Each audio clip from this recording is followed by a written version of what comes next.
Do you drink coffee? All the time, nonstop. Me too. Nonstop. 9 or 10 cups a day. Yeah, it's good. I like coffee. And I drink it straight until minutes before bed. I do too. Oh, do you? Yes. Yeah. My And wife. we will never drink as much as Voltaire drank. Yeah, yeah. Oh, is that right? Like 40 cups. Yeah. Oh, is that right? Oh, yeah. And it worked. Okay, so the one thing that we heard about the movement of Russian troops into eastern Ukraine in February of 2022 was it was unprovoked. Here's a selection of what we know about that. The Russian military has begun a brutal assault on the people of Ukraine. Without provocation, without justification, without necessity, this is a premeditated attack. Russia's unprovoked and cruel invasion has galvanized countries from around the world. Russia's unprovoked and unjustified attack on Ukraine. Russia conducted an unprovoked war of aggression against Ukraine. This unprovoked Russian war of aggression has got to be met with strength. Vladimir Putin decided, unprovoked, to start this war. So, was it unprovoked? Well, we did hear that a lot of times. Yes, we did. I actually asked a research assistant of mine to count how many times we heard that in the New York Times in that first year from February 2022 to February 2023 in their opinion columns. It was 26 times unprovoked. Of course, things aren't unprovoked. It's that almost way. A brand name, the unprovoked invasion. It's the lazy person's dodge for actually trying to think through what's going on. Yes. And it's very dangerous because it's wrong. It gets the whole story completely wrong. And it misunderstands the trap that we set for ourselves as the United States to push Ukraine deeper and deeper and deeper into this hopeless mess that they're in right now. So in what sense was it provoked? Like, what started this? Basically, it started very simply, which is that the United States government, let's not call it the U.S. people, they had nothing to do with this, but the U.S. government said, we're going to put Ukraine on our side, and we're going to go right up to that 2,100-kilometer border with Russia. We're going to put our troops and NATO and maybe missiles, whatever we want, because we are the sole superpower of the world, and we do what we want. And it goes back, actually, a long way. It goes back 170 years. The Brits had this idea first, surround Russia in the Black Sea region, and Russia's not a great power anymore. And that was Lord Palmerston's idea in the Crimean War, 1853 to 1856.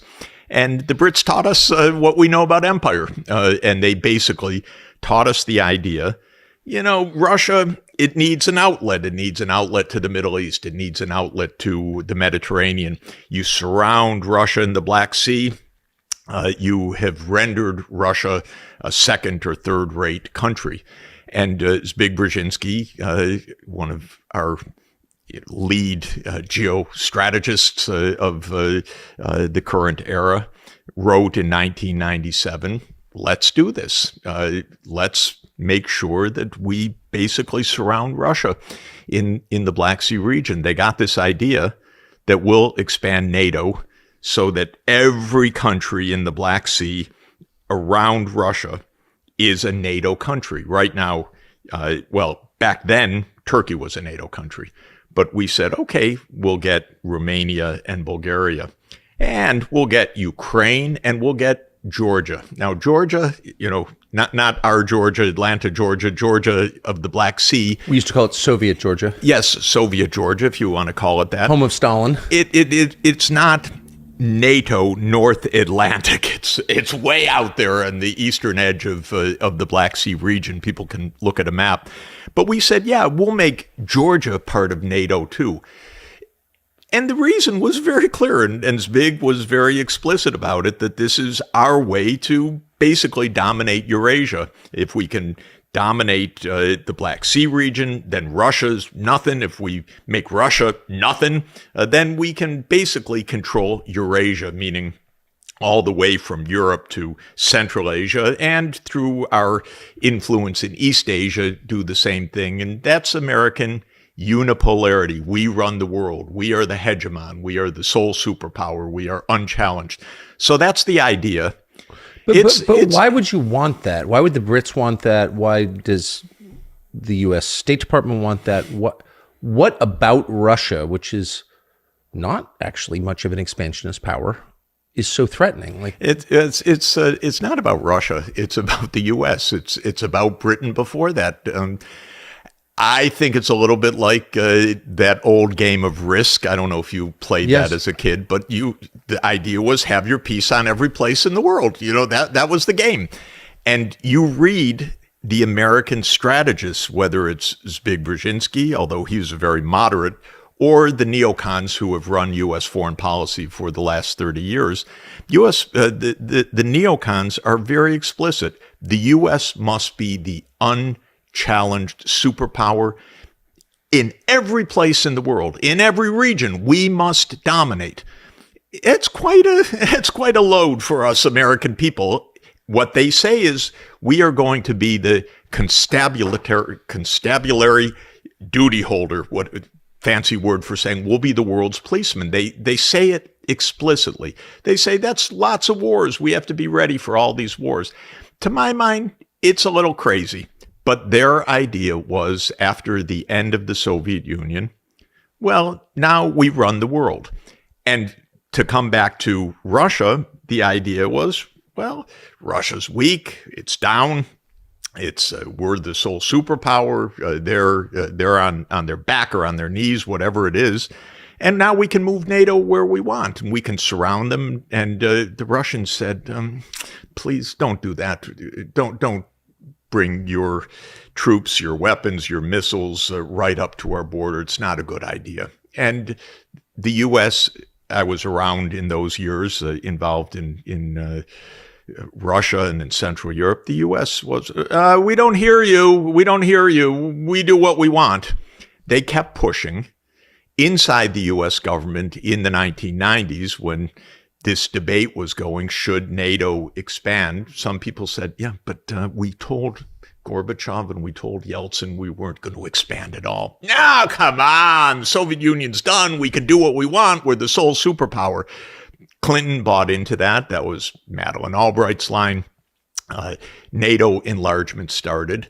And our most sophisticated diplomats, we used to have diplomats at the time, we don't have them anymore, but we used to have diplomats like George Kennan, said this is the greatest mistake we could possibly make. We had a defense secretary, Bill Perry, who was Clinton's defense secretary, who agonized, God, I should resign over this. This is terrible. What's going on? But he was outmaneuvered diplomatically by Richard Holbrooke and by Madeleine Albright, and Clinton never thought through anything systematically, in my opinion. And so they decided, okay, Hungary, Poland, Czech Republic, first round. And then Brzezinski, in a 1997 article in Foreign Affairs magazine, which is kind of the bellwether of foreign policy, wrote a strategy for Eurasia where he laid out exactly the timeline for this U.S. expansion of power. And he said, late 1990s, we'll take in Central Europe, Hungary, Poland, Czech Republic. By the early 2000s, we'll take in the Baltic states. Now, that's getting close to Russia. By 2005 to 2010, we'll invite Ukraine to become part of NATO. So this wasn't some flippant thing. This was a long-term plan, and it was based on a long-term geostrategy. Now, the Russians are saying, are you kidding? We wanted peace. We ended the Cold War too. You didn't just defeat us. We said no more. We disbanded the Warsaw Pact. We wanted peace. We wanted cooperation. You call it victory. We just wanted to cooperate. I know that for a fact because I was there in those years. What Gorbachev wanted, what Yeltsin wanted. They didn't want war with the United States, nor were they saying we're defeated. They were saying we just want to cooperate. We want to stop the Cold War. We want to become part of a world economy. We want to be a normal economy. We want to be normal society connected with you, connected with Europe, connected with Asia. And the U.S. said, we get it, we won, you do everything we say, and we determine how the pieces are going to go. So in the early 2000s, Putin comes in. First business for Putin was good cooperation with Europe. Yes. You go back to the early 2000s. Again, I know the people. I watched closely. I was a participant in some of it. Putin was completely pro-Europe. Yes. And pro-U.S., by the way. I know.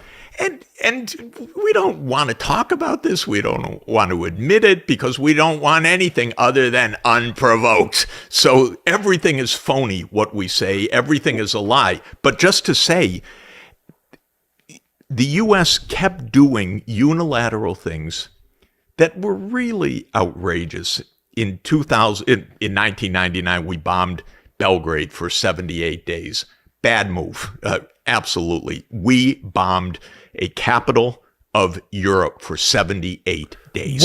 Looking back, what was the point of that? The point of that was to break Serbia in two, create a new state, Kosovo, where we have the largest NATO military base in Southeast Europe. We put Bondesteel base there because we wanted a base in Southeastern Europe. And again, you look at the neocons. It's nice of them. They actually describe all of this in various documents. You have to make the links, but in a document called Rebuilding America's Defenses in the year 2000, they say the Balkans is a new strategic area for the U.S., so we have to move large troops to the Balkans because their idea is literally the game of Risk. Not just you need good relations or peace. We need our pieces on the board. We need military bases with the advanced positioning of our military everywhere in the world. So they wanted a big base in Southeastern Europe. They didn't like Serbia. Serbia was close to Russia. Anyway, we're the sole superpower. We do what we want. So they divided the country, which they now claim you never do, and, you never change borders. We broke apart Serbia, established by our declaration a new country, Kosovo. We put a huge NATO base there, and that was the goal. So that was 1999. So it wasn't to save the oppressed Muslim population? Excuse me? It wasn't to save the oppressed Muslim population? It was very, very much to save the military-industrial complex to have a nice location in Southeastern Europe. It killed all those people, wrecked the city. It was a little bit sad, but we do lots of sad things and lots of destructive things, lots of wars. We're the country of perpetual war. We don't look back. We're not even supposed to talk about this because this was unprovoked, remember? So in 2002, the U.S. unilaterally pulled out of the anti-ballistic missile treaty. Unilaterally. Well, that was one of the stabilizers of the relationship with Russia, and it was one of the stabilizers of the global nuclear situation, which is absolutely dangerous. And the U.S. unilaterally started putting Aegis missiles into first Poland, then Romania. And the Russians are saying, wait a minute, what do we know you're putting in this? You're a few minutes from Moscow. This is completely destabilizing. Do you think you might want to talk to us? So then comes 2004, 7 more countries in NATO: Latvia, Lithuania, Estonia, Romania, Bulgaria, Slovakia, and Slovenia. Now, filling in the Black Sea, Romania and Bulgaria. Suddenly, they're now North Atlantic countries, but it's all part of this design, all spelled out, all quite explicit. We're surrounding Russia. In 2007, President Putin gave a very clear speech at the Munich Security Conference. Very powerful, very correct, very frustrated, where he said, gentlemen, you told us in 1990 NATO would never enlarge. That was the promise made to President Gorbachev, and it was the promise made to President Yeltsin. And you cheated. And you repeatedly cheated. And you don't even admit that you said this, but it's all plainly documented, by the way, and as you know, in 1,000 archival sites, so it's easy to verify all of this. James Baker III, our Secretary of State, said that NATO would not move 1 inch eastward. And it wasn't a flippant statement. It was a statement repeated and repeated and repeated. Hans Dietrich Genscher, the foreign minister of Germany, same story. The Germans wanted reunification. Gorbachev said, we'll support that, but we don't want that to come at our expense. No, it won't come at your expense. NATO won't move 1 inch eastward, Mr. President. Repeated so many times in many documents, many statements by the NATO Secretary General, by the U.S. Secretary of State, by the German Chancellor. Now, of course, all denied by our foreign policy blob, because we're not supposed to remember anything. Remember, this was all unprovoked. So back to 2007, Putin gives this speech and he says, stop. Don't even think about Ukraine. This is our 2,100-kilometer border. This is absolutely part of the integrated economy of this region. Don't even think about it. Now, I know from insiders, from all of the diplomatic work that I do, that Europe was saying to the U.S., European leaders, don't think about Ukraine, please. This is not a good idea. Just stop. We know from our current CIA director, Bill Burns, that he wrote a very eloquent, impassioned, articulate, clear, secret, as usual, memo, which we only got to see because WikiLeaks showed to the American people what maybe we would like to know once in a while, but we're never told. Like what our government's doing. What they're doing and how they're putting us at nuclear risk and other things. Okay, this one did get out. And it's called Niet means Niet, no means no. And what Bill Burns very perceptively, articulately conveys to Condoleezza Rice and back to the White House in 2008 is Ukraine is really a red line. Don't do it. It's not just Putin. It's not just Putin's government. It's the entire political class of Russia.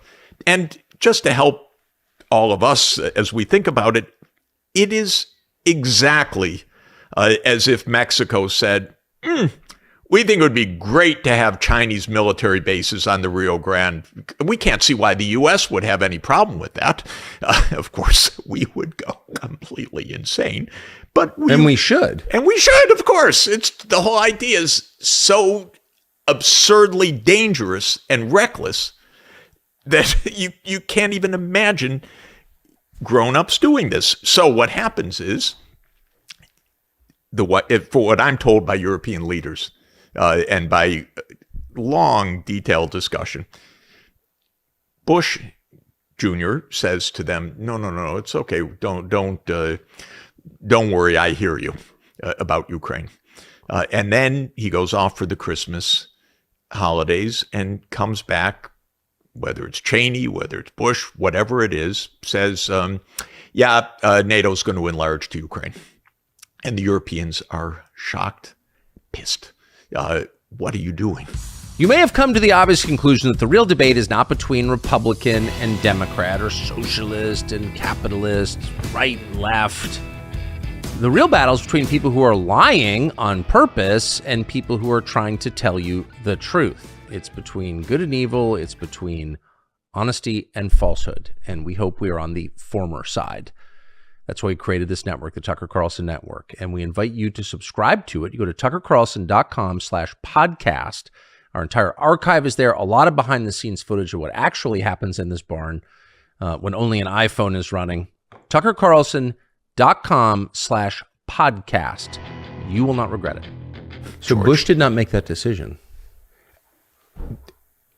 Bush did not make the decision? Right. I mean, it sounds, if I'm hearing what you're saying. I'm saying? Yeah. No, Bush did make the decision. Okay, but what I'm saying is he had told the Europeans, I hear you, I'm not going to do it. But it sounds like he was influenced by the people around him to change that his could mind. be. Yeah, I don't know whether it was CIA or whether someone explained to him or whether someone said, George, Mr. President, this is a long-standing project. It's not something for a European country to object to. I don't know what happened there, but what I do know is that he came back and told the European leaders, no, we're doing it. They said, no, we're not doing it. And then they had the NATO summit in Bucharest. And this was 2008. And the Europeans, Chancellor Merkel, French president, all of them, George, don't do this. Don't do this. This is extraordinarily dangerous. This is really provocative. We don't really need or want NATO right up to the Russian border. Bush pushed. This is a U.S. alliance fundamentally, and they made the commitment. Ukraine will become a member of NATO. The dodge was, okay, we won't give them exactly the roadmap right now, but Ukraine will become a member of NATO. Because in those days, the U.S. and Russia met in a NATO partnership, even then, Putin was there the next day in Bucharest saying, don't do this. This is completely reckless. Essentially, this is our fundamental red line. Do not do this. The U.S. can't hear any of this. This is our biggest problem of all, because the neocons who have run the show for 30 years believe the U.S. can do whatever it wants. This is the most fundamental point to understand about U.S. foreign policy. They're wrong. They keep screwing up. They keep getting us into trillion-dollar-plus wars. They keep killing a lot of people. But their basic belief is the U.S. is the only superpower. It's the unipolar power, and we can do what we want. So they could not hear Putin. Even that moment, they couldn't hear the rest of the Europeans. And by the way, they said Georgia would become part of NATO. Again, the only way to understand that is in this long-standing Palmerston-Brzezinski theory. This isn't just haphazard. Oh, why don't we take Georgia? This is a plan. Okay, the Russians understand every single step of this. So another thing goes awry. What goes awry? The Ukrainians don't want NATO enlargement. The Ukrainians don't want it. They're against it. The public opinion said, no, this is very dangerous. Neutrality, it's safer. We're in between East and West. We don't want this. So they elect Viktor Yanukovych, a president that says, we'll just be neutral. And that's absolutely the U.S.'s, oh, what the hell is this? Ukraine? They don't have any choice either. So Yanukovych becomes the enemy of the neocons, obviously. So they start working, of course, the way that the U.S. does. We got to get rid of this guy. Maybe we'll elect his opponent afterwards. Maybe we'll catch him in a crisis and so forth. And indeed, at the end of 2013, the U.S. absolutely stokes a crisis that becomes an insurrection and then becomes a coup.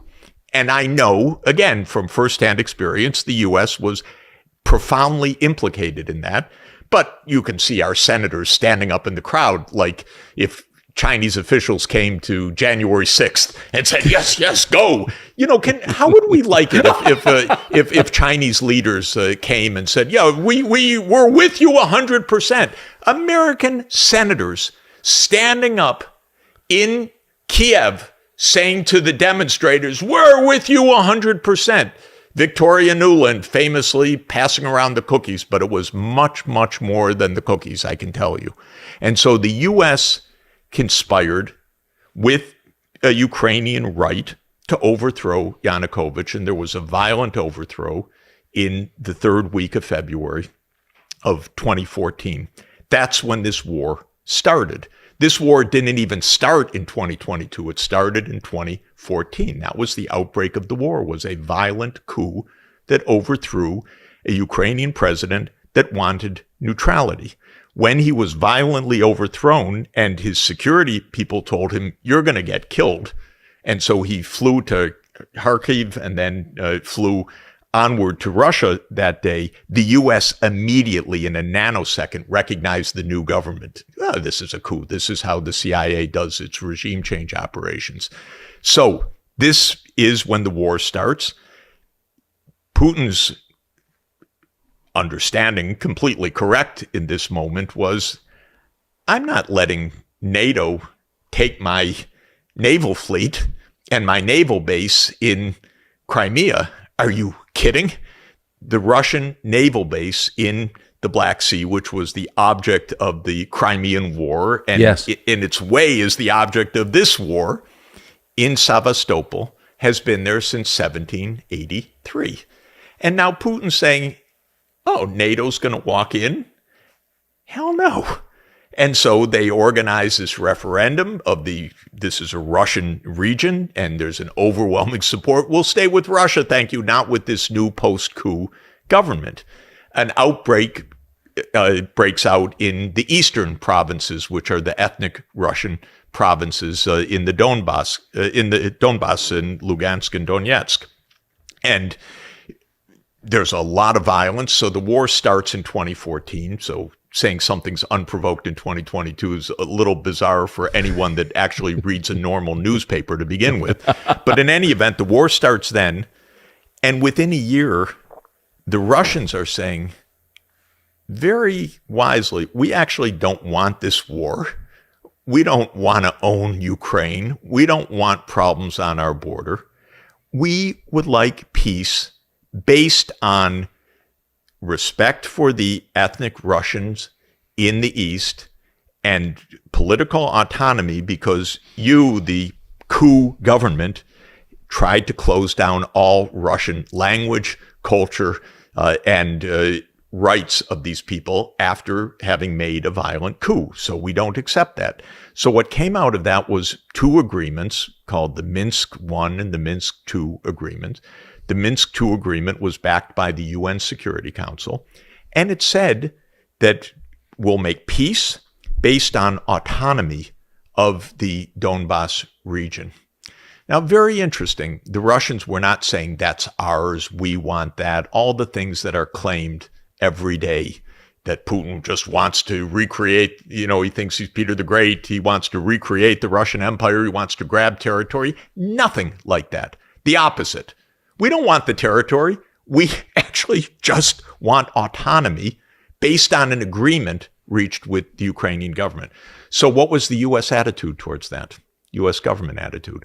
U.S. government attitude was to say to the Ukrainians, don't worry about it.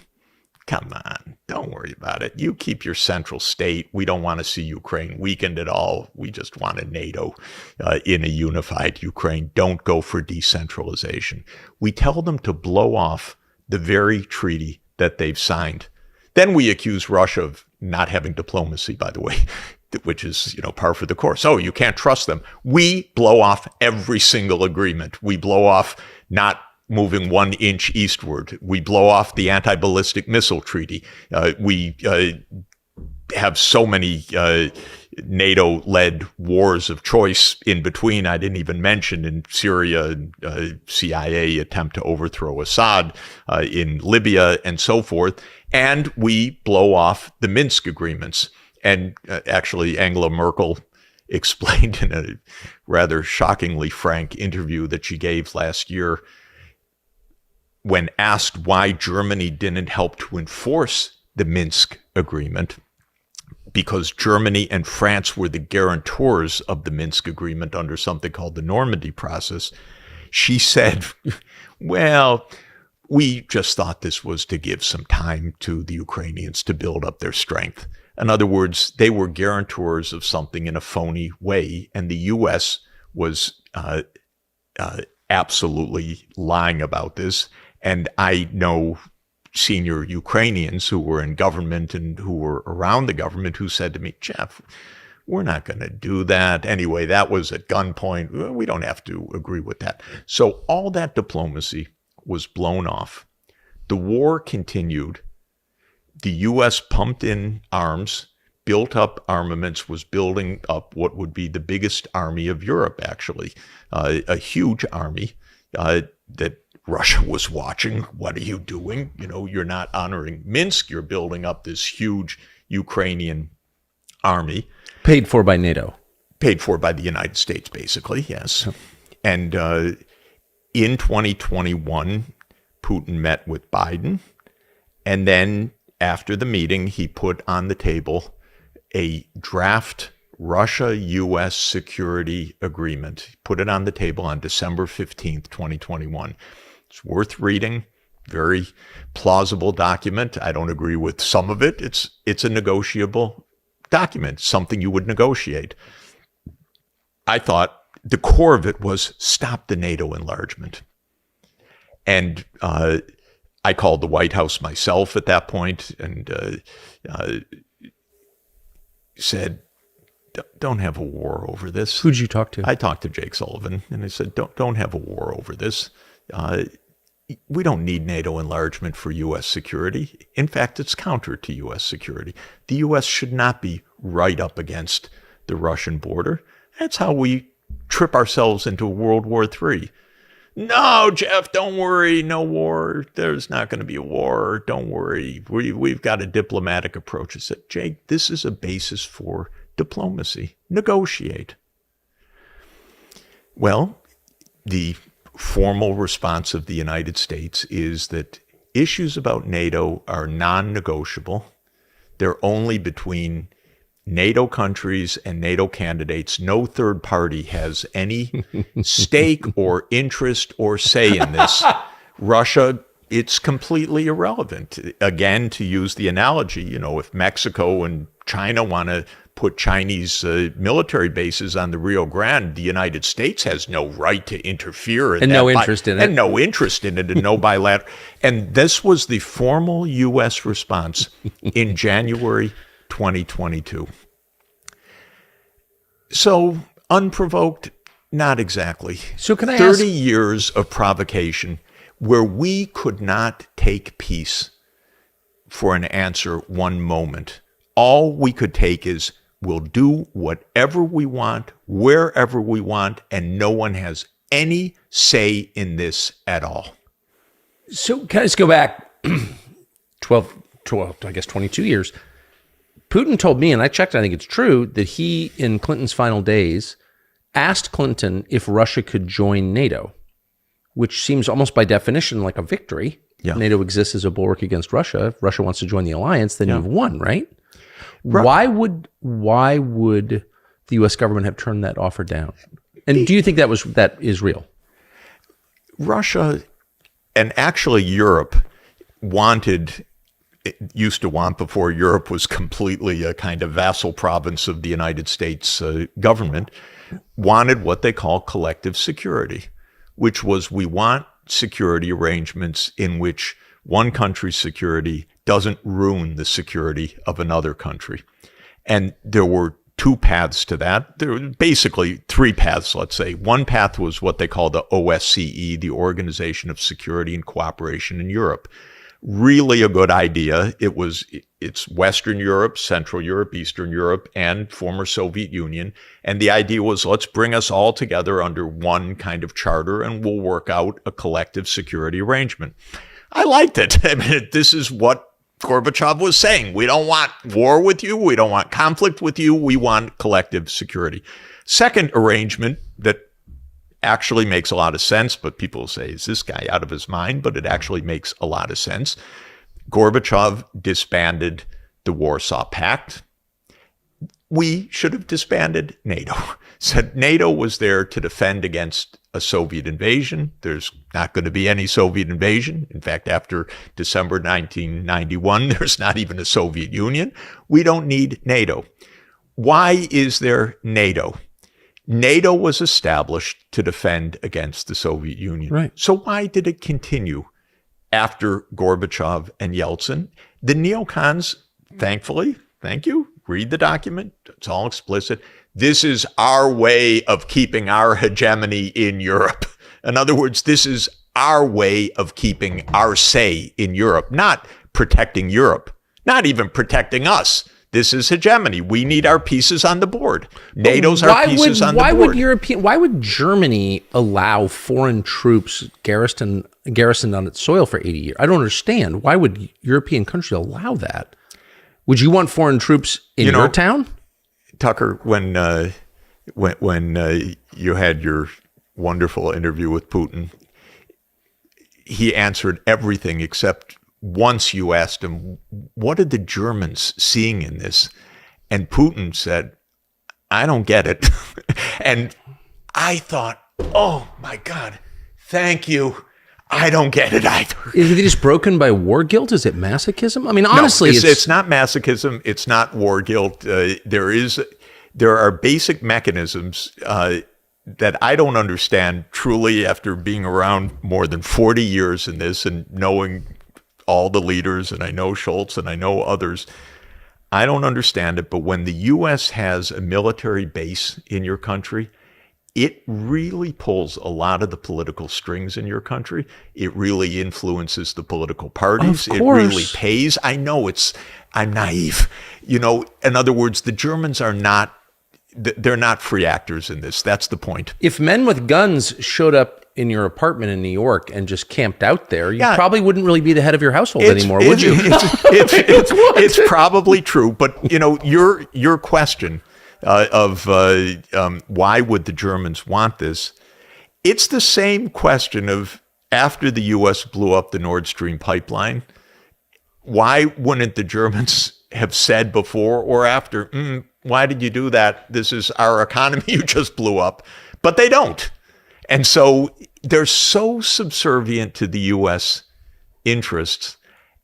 It's a little hard to understand because it makes no sense for Europe. But like you said, there are armed people in your house. Maybe that's the bottom line. I've spoken to European leaders who have said to me, I can't quote it because it's so shocking, and I won't quote it because it was said confidentially, but basically, they don't take us seriously in Washington. And I said, yes. I didn't say it was the bubble over my head speaking to a European leader, but maybe if you pushed a little bit, you would be taken more seriously, Yes. not in this way of just defeat.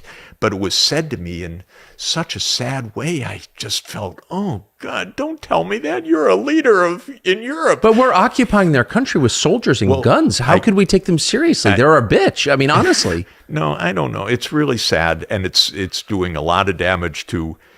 It's doing huge damage to Europe. It's destroying Ukraine, by the way. That's the first point. It's destroying Ukraine. It's doing a lot of damage to Europe. It's wasting a hell of a lot of lives and money in the United States, which the neocons don't count. And almost nobody stands up and talks about it. And your first question about being unprovoked, we even have a story about it. The story's complete bull. It's complete nonsense. It's for people who don't want or don't want to remember anything before February 24th, 2022. But there's a whole long history to this that's absolutely kind of absurd and tragic. I mean, it's absurd. It's utterly tragic. 500,000 Ukrainians dead for nothing. Do you think that's the number? I think that's probably the number, yeah. That's the best number that I know. I mean, we talked about this last night at dinner, but one of the most shocking things, just as someone who lived in Washington, to me, is if you ask any of the senators, as I have, who voted to keep this war going with U.S. tax dollars, how many of your beloved Ukrainians have been killed? They have no idea, and they have no interest in knowing. And they don't care at all. And sometimes they say they don't care. Mitt Romney said, it's greatest bargain, no American lives. Dick Blumenthal said the same thing, basically. This is a great bargain, no American lives. But isn't that evil? I mean, at some point, it's certainly hypocritical. They're telling us we're doing this for Ukraine, for our friends in Ukraine, the standard bearers of democracy. But also, don't you have an obligation to kind of care about the people you kill? I think so. You think so. I think Americans think so. I don't think that the security apparatus thinks so, because the security state, you got to be tough to play that game of risk. You got to know, is there going to be some collateral losses? Millions of people have died in American wars of choice. But if you're a big boy, you can't let that deter you. So I think it's pretty deeply ingrained that a few 100,000 lives here and there, come on, we're talking about who runs the world after all. It's really, really dark. I think it's extraordinarily reckless. Just to circle back, but also, look, if the pretext for all of this is some sort of moral authority, We're for democracy, they're for authoritarianism. This has nothing to do with morality. This has nothing to do with morality. It has nothing to do with Western values. It has nothing to do with American values. It doesn't even have to do with American interests from what I can see, although Yes. it says that they say that American interests are at stake.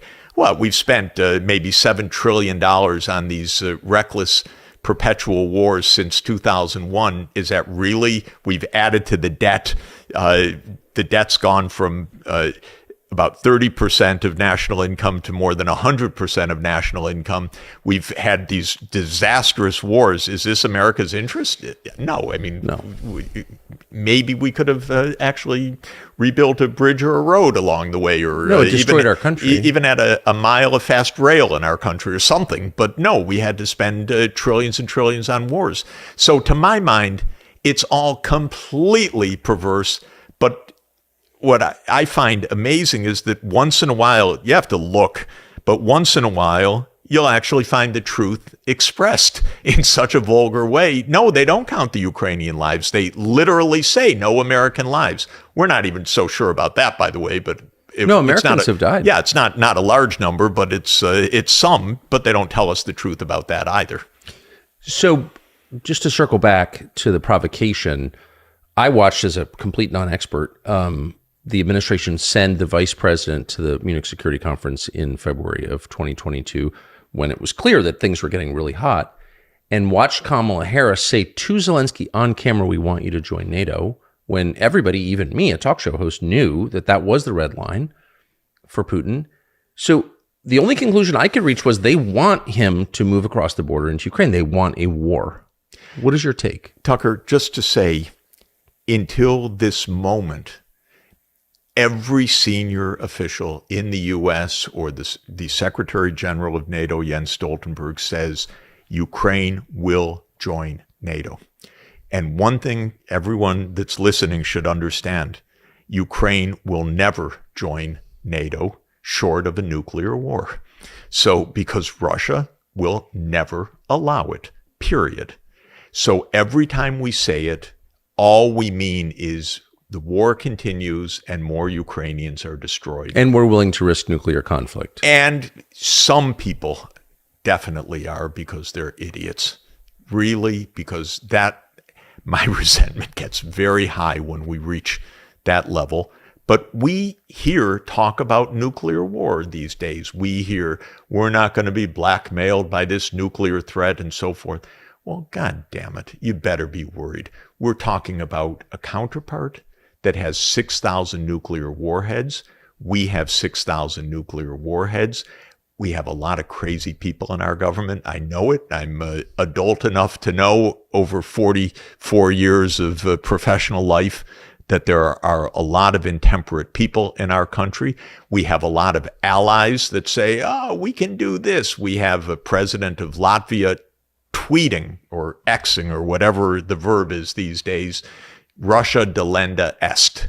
In other words, Russia must be destroyed, playing off of the old Cato the Elder, Carthago delenda est. Carthage must be destroyed. Honestly, a president of a Baltic state tweeting that Russia must be destroyed, this is prudent, this is safe, this is going to keep your family and my family safe. Are we out of our minds? And all through this, Biden hasn't called Putin one time. And I speak to very senior Russian officials. You speak to the most senior Russian official. They say, we want to negotiate. Of course, we'll talk. Zelensky, quote unquote, made it illegal. And the United States says, well, we won't do anything that the Ukrainians don't want.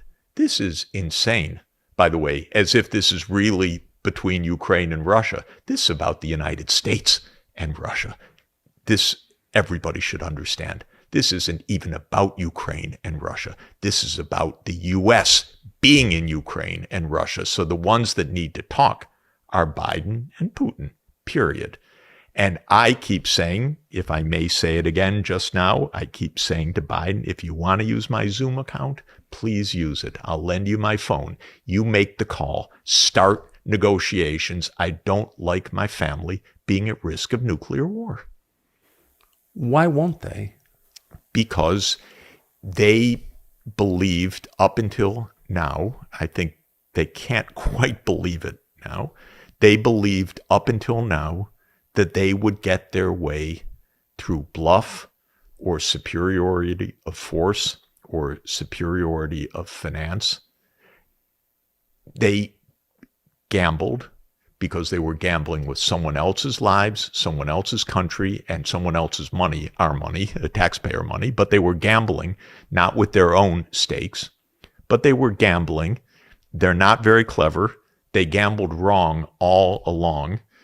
Putin said, no, for us, this is existential. For you, it's a game, apparently the game of risk. You need your piece on that board, as if American NATO forces in Ukraine is somehow existential for the United States as opposed to a neutral Ukraine. And they thought that they would get their way. And I spoke with senior officials all along who just thought Russia won't object or can't object or will be pushed aside or will fall to its knees with U.S. financial sanctions or will succumb to the U.S. HIMARS and ATACMS. Just one absolutely naive idea after another. But you might ask me, how can they have such naive ideas? Well, that was my question, yes. And I'm sorry to put words in your mouth, but I would say, well, I'm old enough to remember Vietnam. I'm old enough to remember trying to overthrow Bashar al-Assad. I'm old enough to remember Libya. I'm old enough to remember Afghanistan. We screw up nonstop. This is not clever, what we're doing. But the people, what's so interesting, so you've been an academic your whole life. I think you're one of the youngest tenured professors at Harvard, but you've also been, I think uniquely, a diplomat, on and off, mostly on, for decades. So you know the people who are making U.S. foreign policy personally well. And the quality of the person engaged in that seems to have declined just dramatically. I think that's true, by the way. I think it's true in general of American politics. Maybe it's an illusion, but when I was a kid in college, I did my summer internships in my senator's office, Senator Phil Hart. He was a man of great integrity, of great intelligence. He was a Democrat, but he had lots of Republican friends and colleagues. There were big people there, and they were serious people. Fulbright and Frank Church and really wonderful, impressive people. Chuck Percy, Lugar, really impressive people who wanted the U.S. to do right, to do good. And I admired them, and it was on both sides of Republican and Democrat. And you feel it's not like that right now. It's really not like that right now. And I don't see it. I don't see wise people on either side. I hate to say that. Yeah. I don't think it's a partisan divide. They all seem crazy and dumb to me. We chatted. Rand Paul's the only one for me that makes sense on foreign policy right now. He says, "Stop this! There's so many damn wars. It's putting us at incredible risk." But you don't hear the Democrats. They line up 100% for more military spending, continue the war. We have people that completely shock me that are saying these stupid things about no U.S. lives, as if Ukrainian lives don't matter. Nobody wants to talk about negotiation. No one says anything honest. No one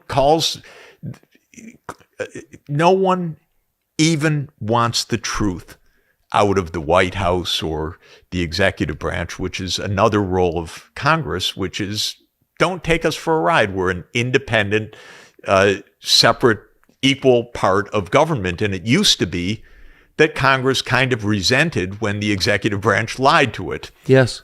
You don't see that they resentment. crave the lives. You don't see that resentment. You see partisanship. If it's a Republican president, then the Democrats go after him. If it's a Democratic president, Republicans.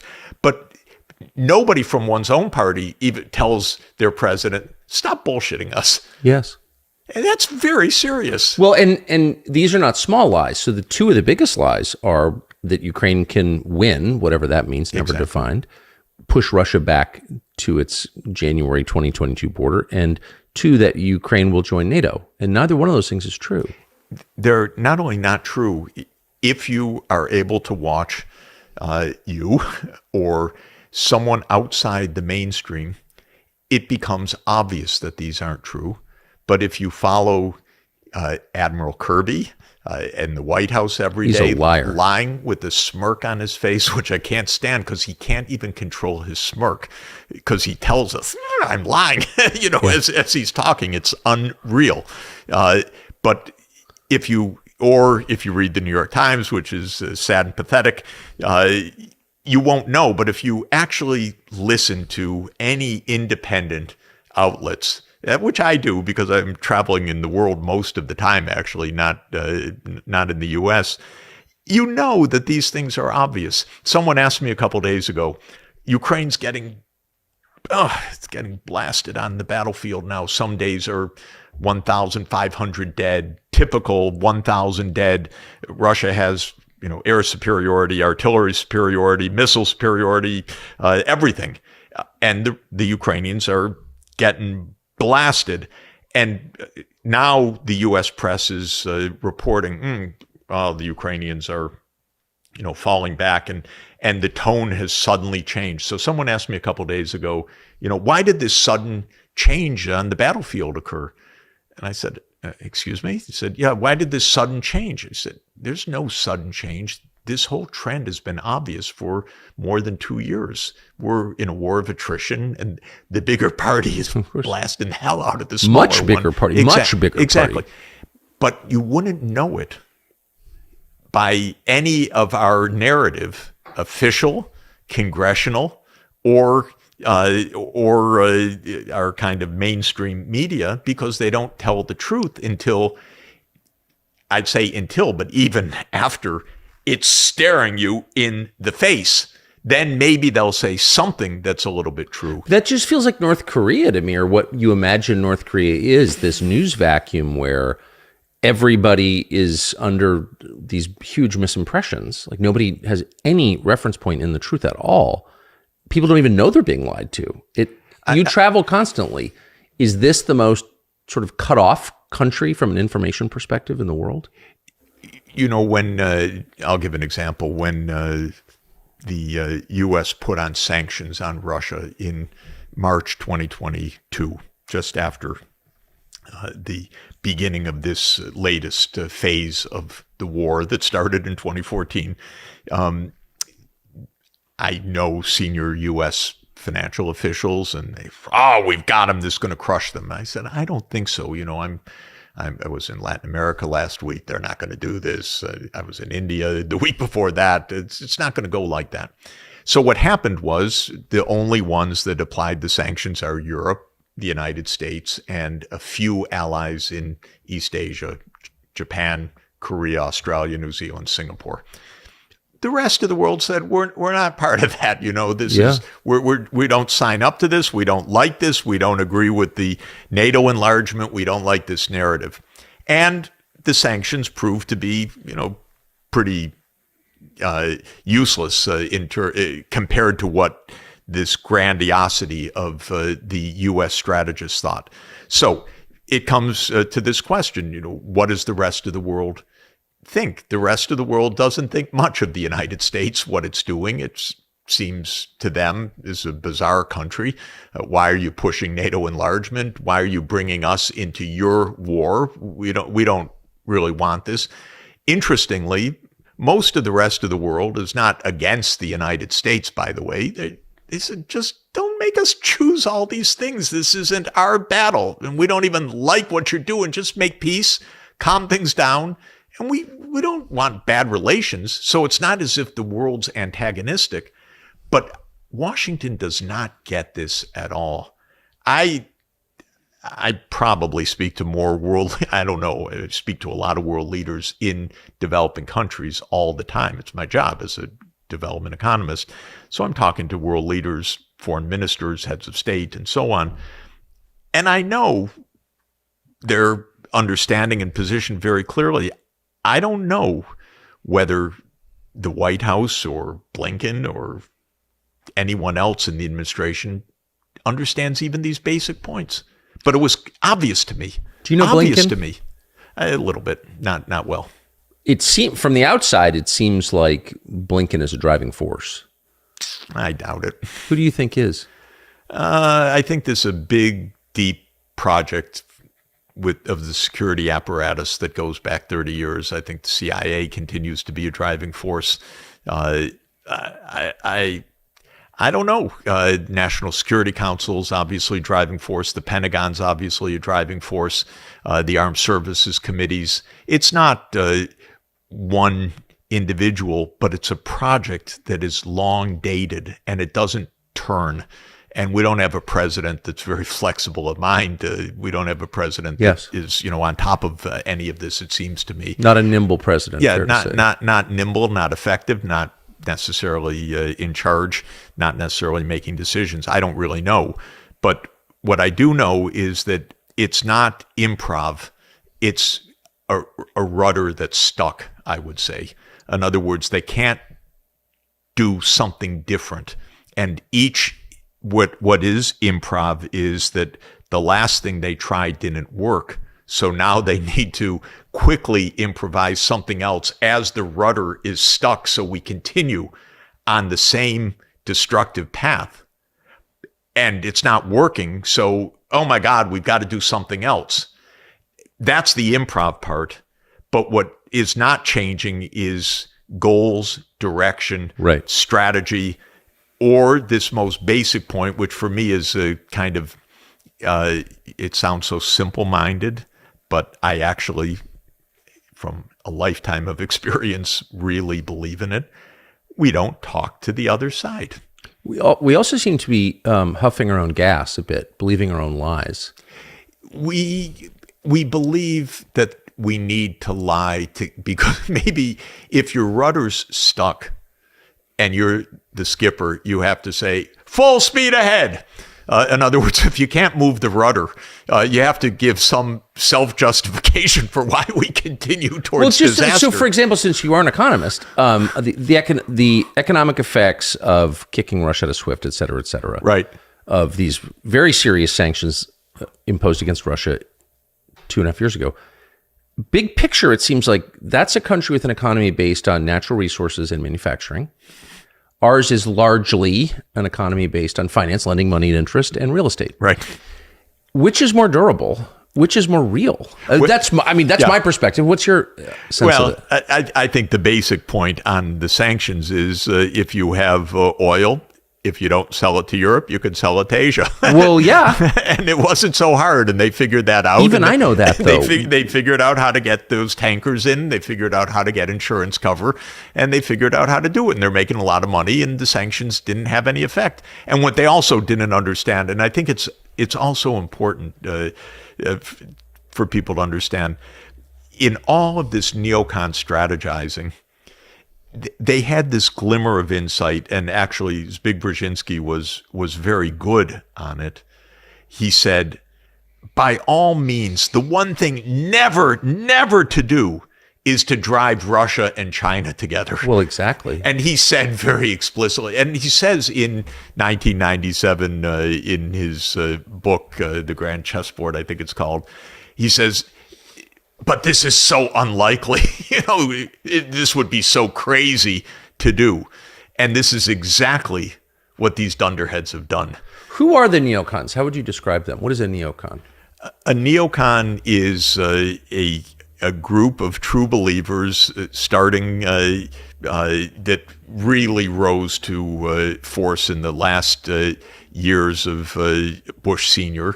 It was Cheney, Wolfowitz, Rumsfeld, but it became absolutely bipartisan. Victoria Nuland is kind of the ultimate. Her husband, Bob Kagan. Robert Kagan, is kind of the public intellectual of the neocons.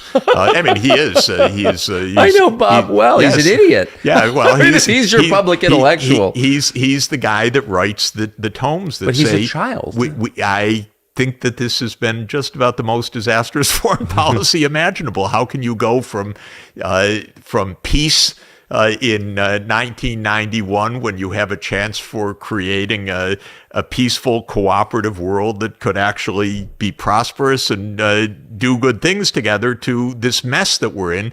It took a strategy so stupid, so reckless, so blind, and that's what the neocons gave us. They gave us a strategy which said, we now run the world. And explicitly, we will be the world's policemen. We will fight the wars that we need to fight whenever and wherever we need to fight them. We will make sure that there's never a rival. Well, you do that long enough, you end up in lots of absolutely destructive, stupid wars. And the rest of the world doesn't just sit back and say, oh, thank you, U.S., we're so grateful you're the leader. They say, come on, you're 4.1% of the world population. There's another 95.9% of the world population that actually would just like peace and some cooperation, and not you to be telling us what to do.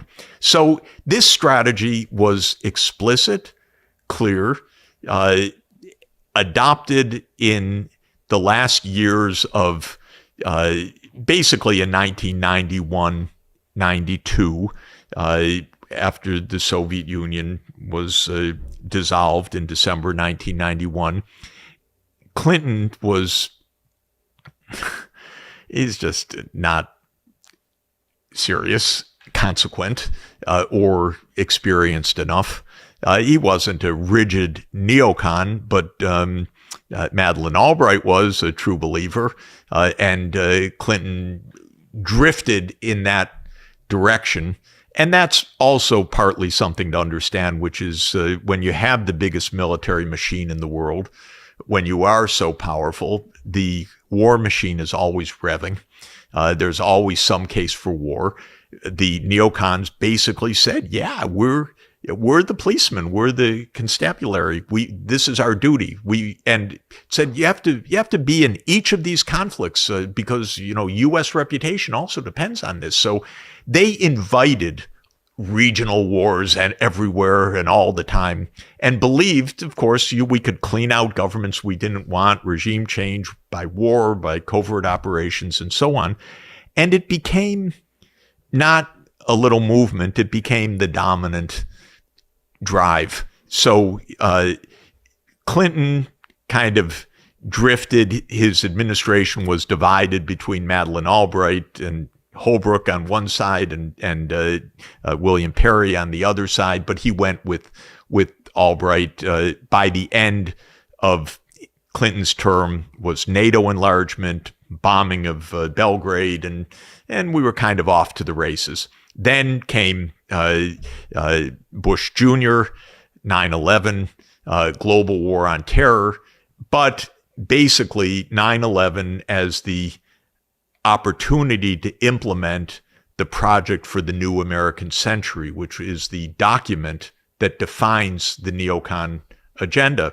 And it's such an interesting document because very clear, it was very carefully studied, and it's also important to understand the U.S. is a big ship, so it doesn't turn quick, so you prepare a path, or it's this stuck rudder, as I said. And you can read in Rebuilding America's Defenses, which was a kind of campaign document for the incoming Bush Jr. administration, what we should do. And it defines this neocon agenda. So Bush Jr.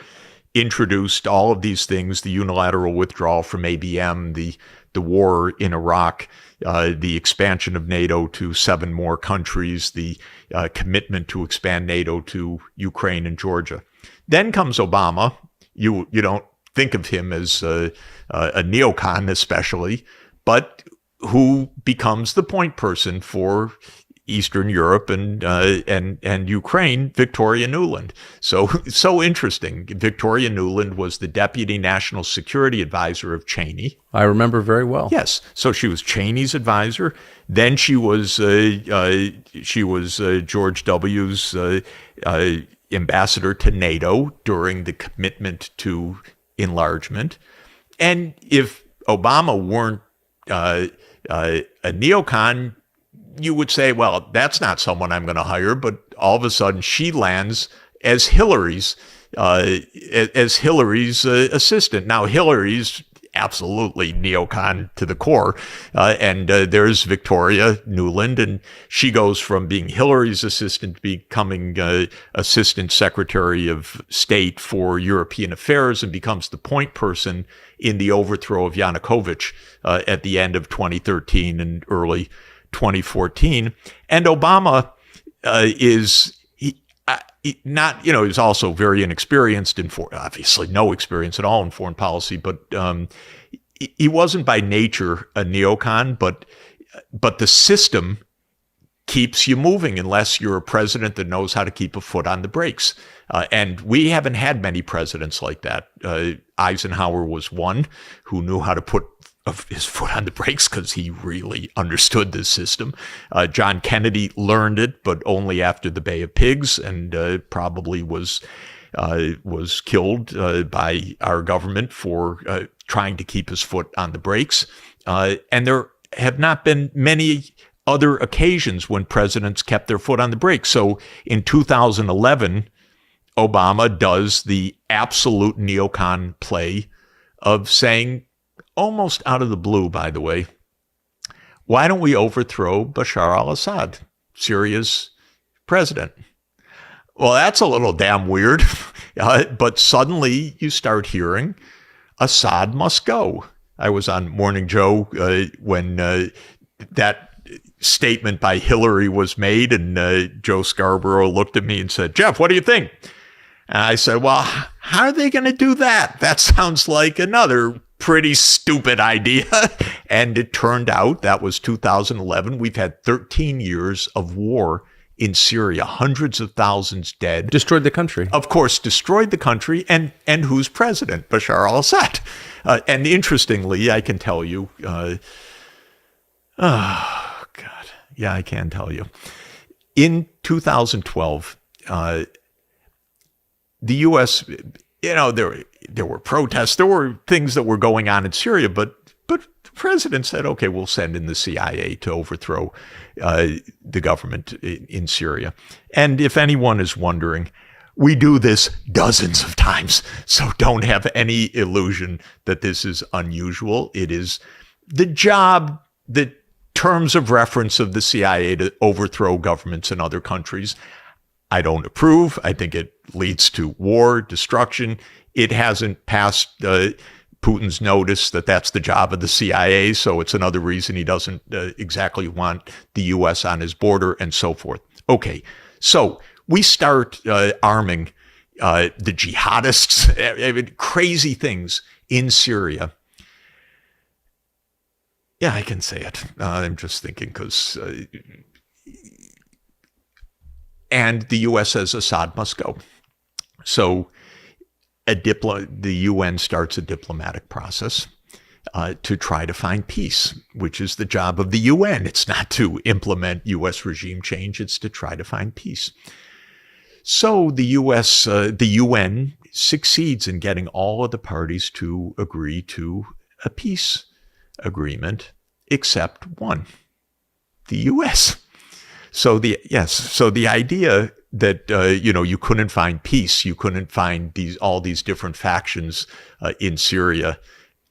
There was an agreement reached, but there was one obstacle to the agreement, and the obstacle was the U.S. said on the first day of this agreement, Assad must go, and the response was, why don't you have it a process? There'll be in 2 years an election or 3 years.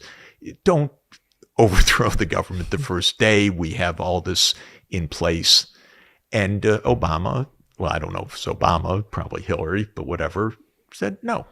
So that's why there was no agreement. But what was the motive? Like, why would you want to overthrow Bashar al-Assad? Very strange. I've never heard an absolute intelligent reason for this. Believe me, their idea is, we can do it. Why not? One argument was that the neocons had a list And this is actually what Wesley Clark, who was, NATO's supreme commander in the end of the 1990s. I know Wesley quite well, and he's also spoken about this. He said the neocons had a list that they were going to clear out in the 2000s all of the governments aligned with the Soviet Union or with Russia. Now, Russia has a naval base on the Mediterranean. Yes. And so Assad is therefore an enemy, or not an enemy. He doesn't rise to the level of being an enemy. He's someone whose piece you can take off the board and put in your own piece. That's all. So the idea is incredible arrogance. They don't think, honest to God. I don't know. Whoever gave that order knew nothing about Syria. That I can guarantee you. But the downstream effects of that were horrifying. Well, unbelievable. We created ISIS, so... But we probably created ISIS pretty directly because we funded jihadists all along the way. That's our story since 1979, actually. Yes. So this goes back a long time. They're not clever. They're not honest. They're not transparent. They are arrogant to the hilt. And they don't talk to anybody else, including to us, the American people, including to Congress, including to counterparts in other countries. And it gets you into trouble when you're so flippant and flagrant. Because remember, what was happening in Syria, they did exactly the same thing in Libya. And you look at Libya, they decided to take out Gaddafi. Why?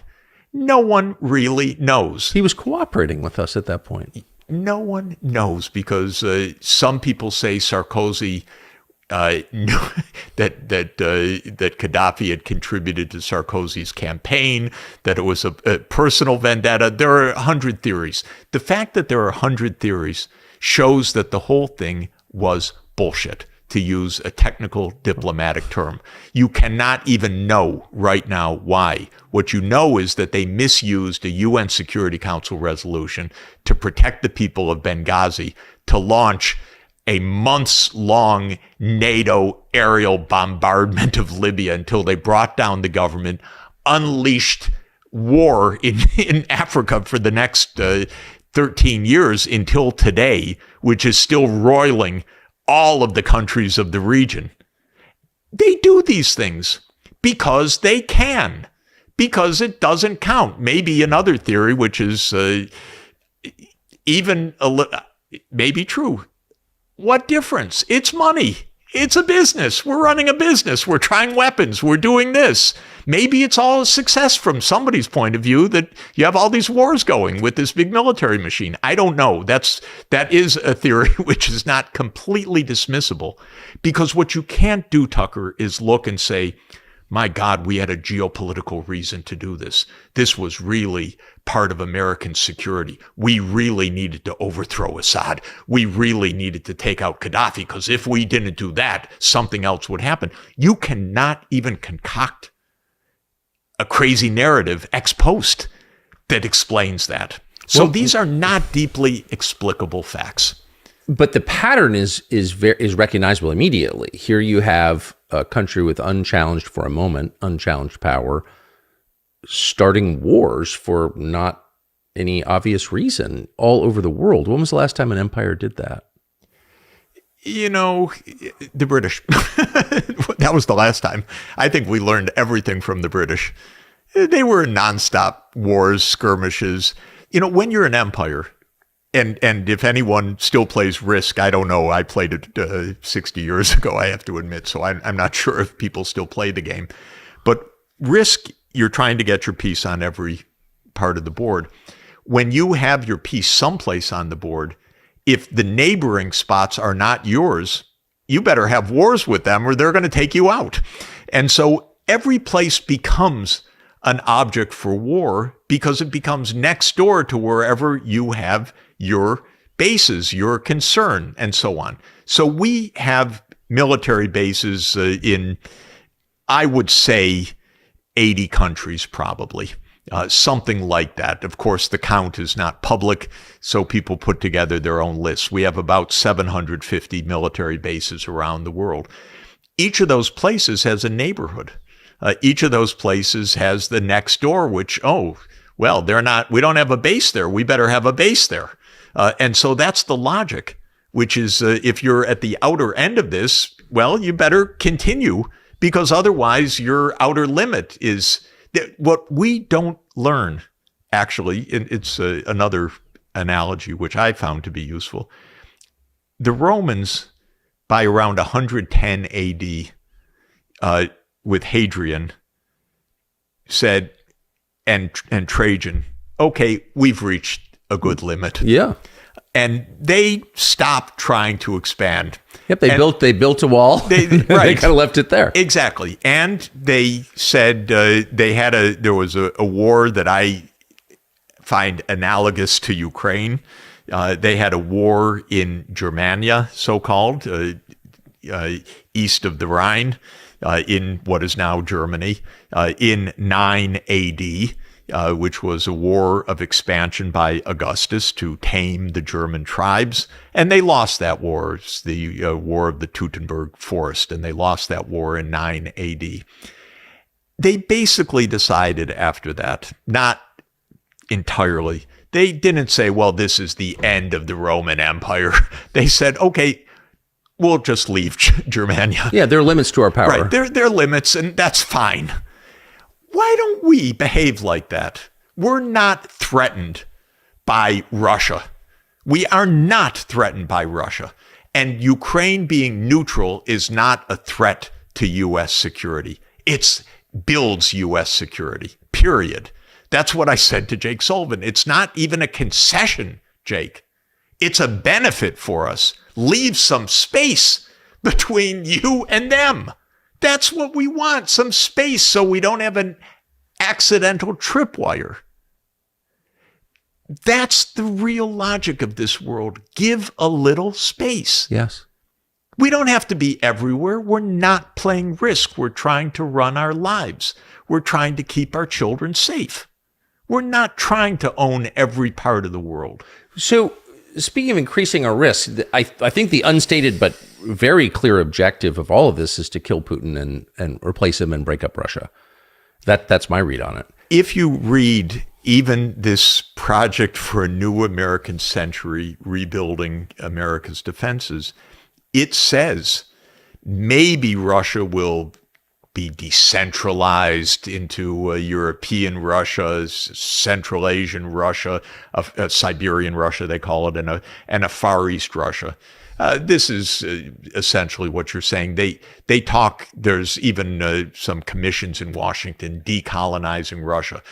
Their hope, the CIA's hope, if they would ever tell us the truth about anything, was but they don't get any of this right, but their thought probably in this deep long-term vision was after the Soviet Union fell, so too will Russia disintegrate. It will disintegrate along its ethnic lines. It will disintegrate along its geographic lines. Why is that a U.S. project? It's a U.S. project only because, from my point of view, the U.S. resents that there is a country of 11 time zones, and it's so big that it is on its face a denial of U.S. global hegemony. In other words, how obnoxious of them to be there. Because but the problem is they don't see it that way. But just if you're looking at this purely through the lens of like what's good for us, like U.S. interests, which I do think is their job actually. Yes. But chaos across 11 time zones and innumerable ethnic groups and religious divisions with 6,000 nuclear warheads, that's really a threat to the world. I couldn't agree more. Is it not? Am I missing something? No, you're not missing anything. And the fact of the matter is, I was an advisor to Gorbachev in 1990-91. I got to watch close up. I was an advisor to President Yeltsin in 1991, 1992. It's literally true, as weird as this sounds, well, maybe not to you. You're about the one person for whom it's not weird. I sat in the Kremlin, sitting across from Yeltsin the day the Soviet Union ended. Wow. In a really, it not even quite that day, literally. It was even more remarkable and bizarre than that. I was leading a little economics delegation to talk about the collapse of the economy that was underway. And Yeltsin came from the back of the room in one of these giant Kremlin rooms. Yes. And walked across the long room and sat down right in front of me and said, "Gentlemen, I want to tell you the Soviet Union is over." That's incredible. Like that. And then he pointed to the back door. He said, "Do you know who is in that room over there? It's the leaders of the Soviet military, and they have just agreed to the dissolution of the Soviet Union." And that was the first words I heard out of his mouth, sitting directly across from me.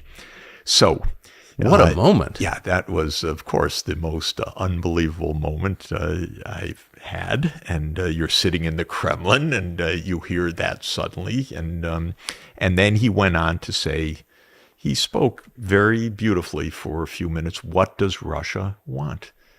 And he must have used the word normal 10 times in that short speech. We want to be a normal country. We're done with the communism. We want to be normal. We want to be friendly. We want to be part of Europe. We want to be part of the world economy. We want to be normal. Mr. Sachs, can you help us be normal? And I said, "Mr. President, the world will be so grateful for this opportunity for peace that I am absolutely sure that the United States and the rest of the world is going to come to your assistance."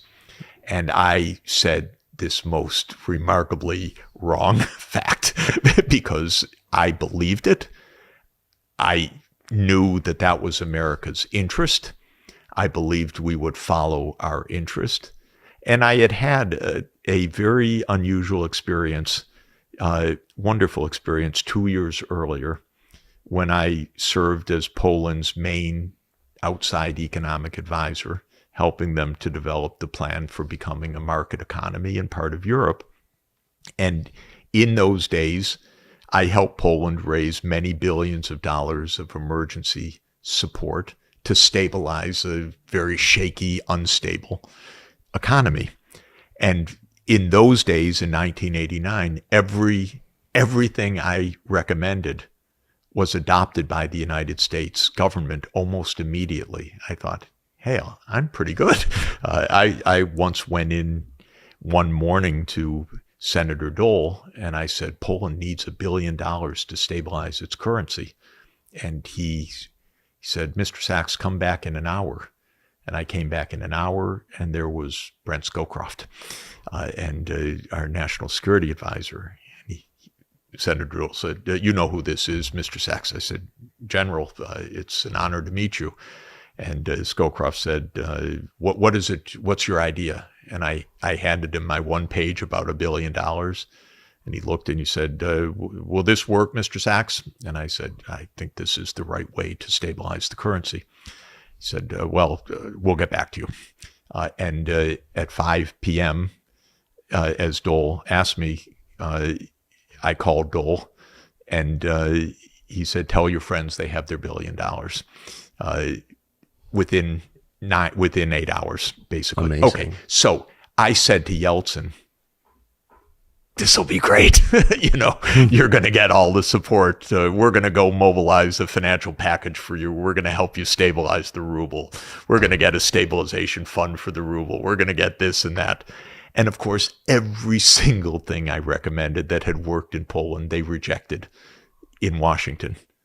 And I, just for the life of me, what the hell is going on here? Stabilization fund. It worked. The zloty was stable. The Polish currency stabilized. No, Mr. Sachs, I'm afraid we don't support that. And one after another knocked down. So I did not understand the geopolitics that I was I in didn't at know. all. I didn't get it. I said, are you kidding?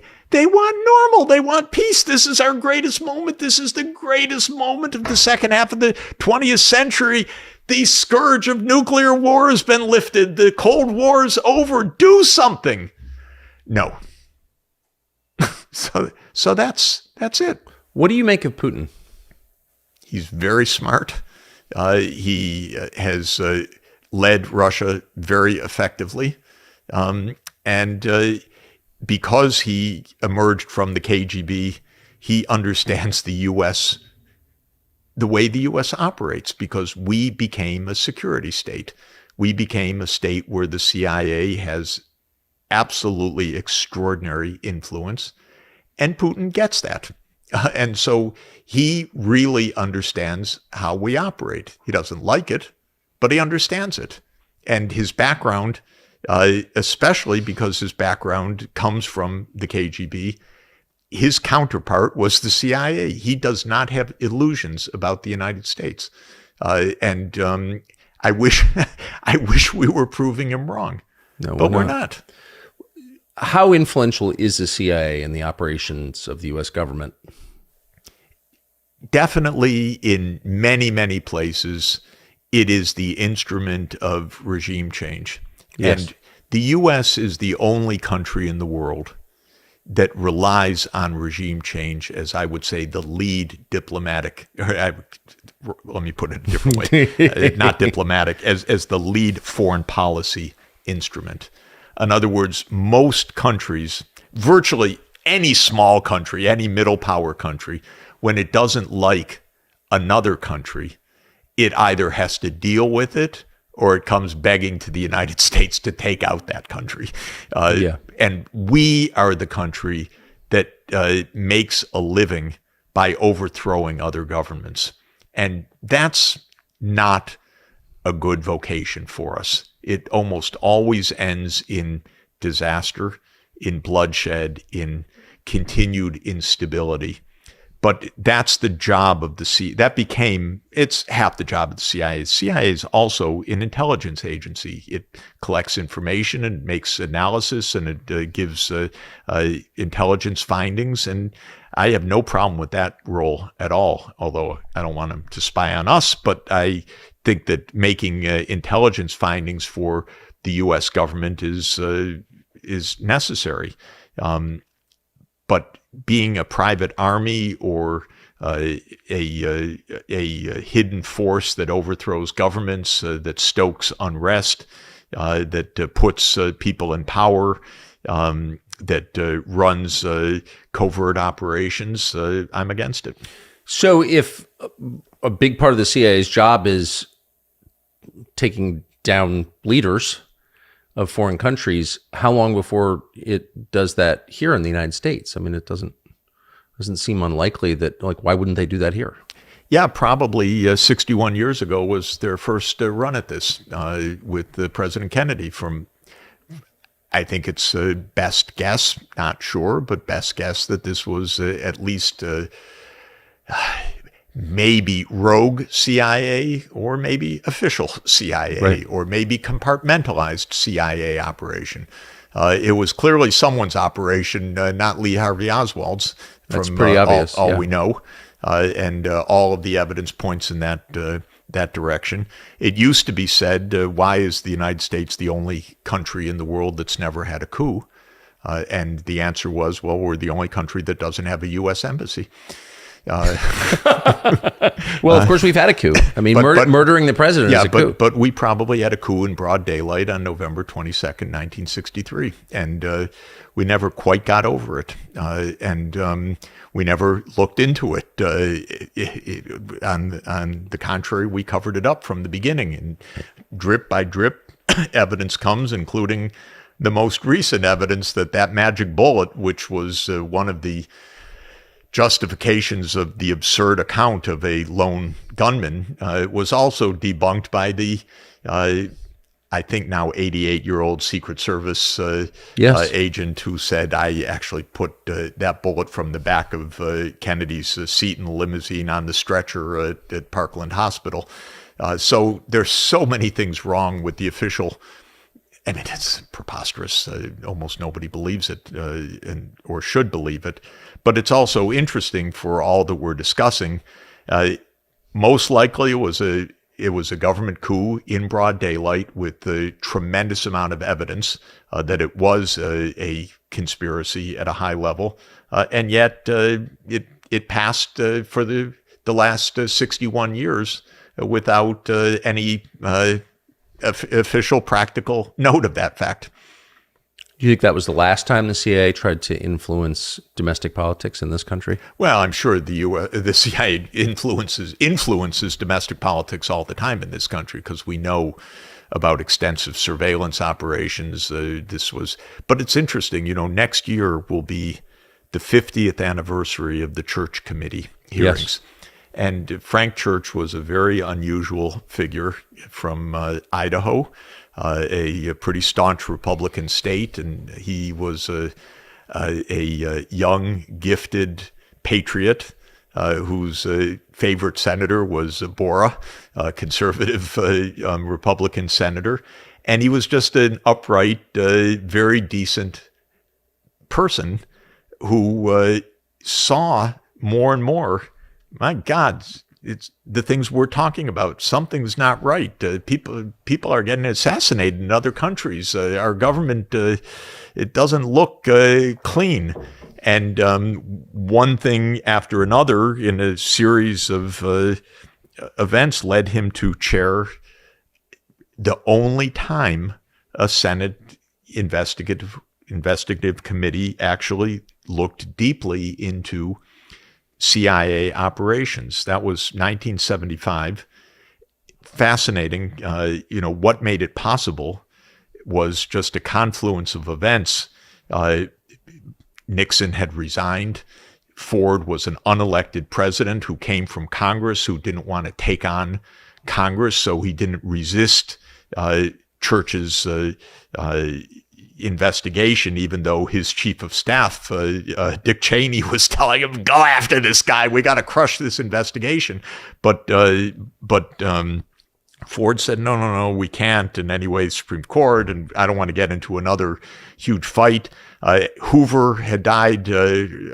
Edgar Hoover had died in 1972, I believe. So the FBI couldn't resist the same way.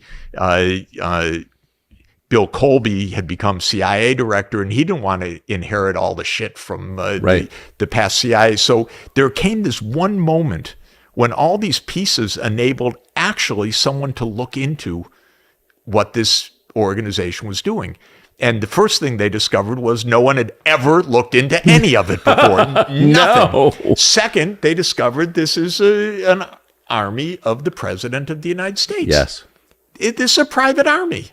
And they debated, is it a rogue army? Does it do it on its own? Or is it an army of the president? But it's an army. And it's an army completely outside of our oversight and control. Then the third thing they found is they're assassinating lots of people. They're assassinating Americans, by the way, through these unbelievably crazed LSD experiments.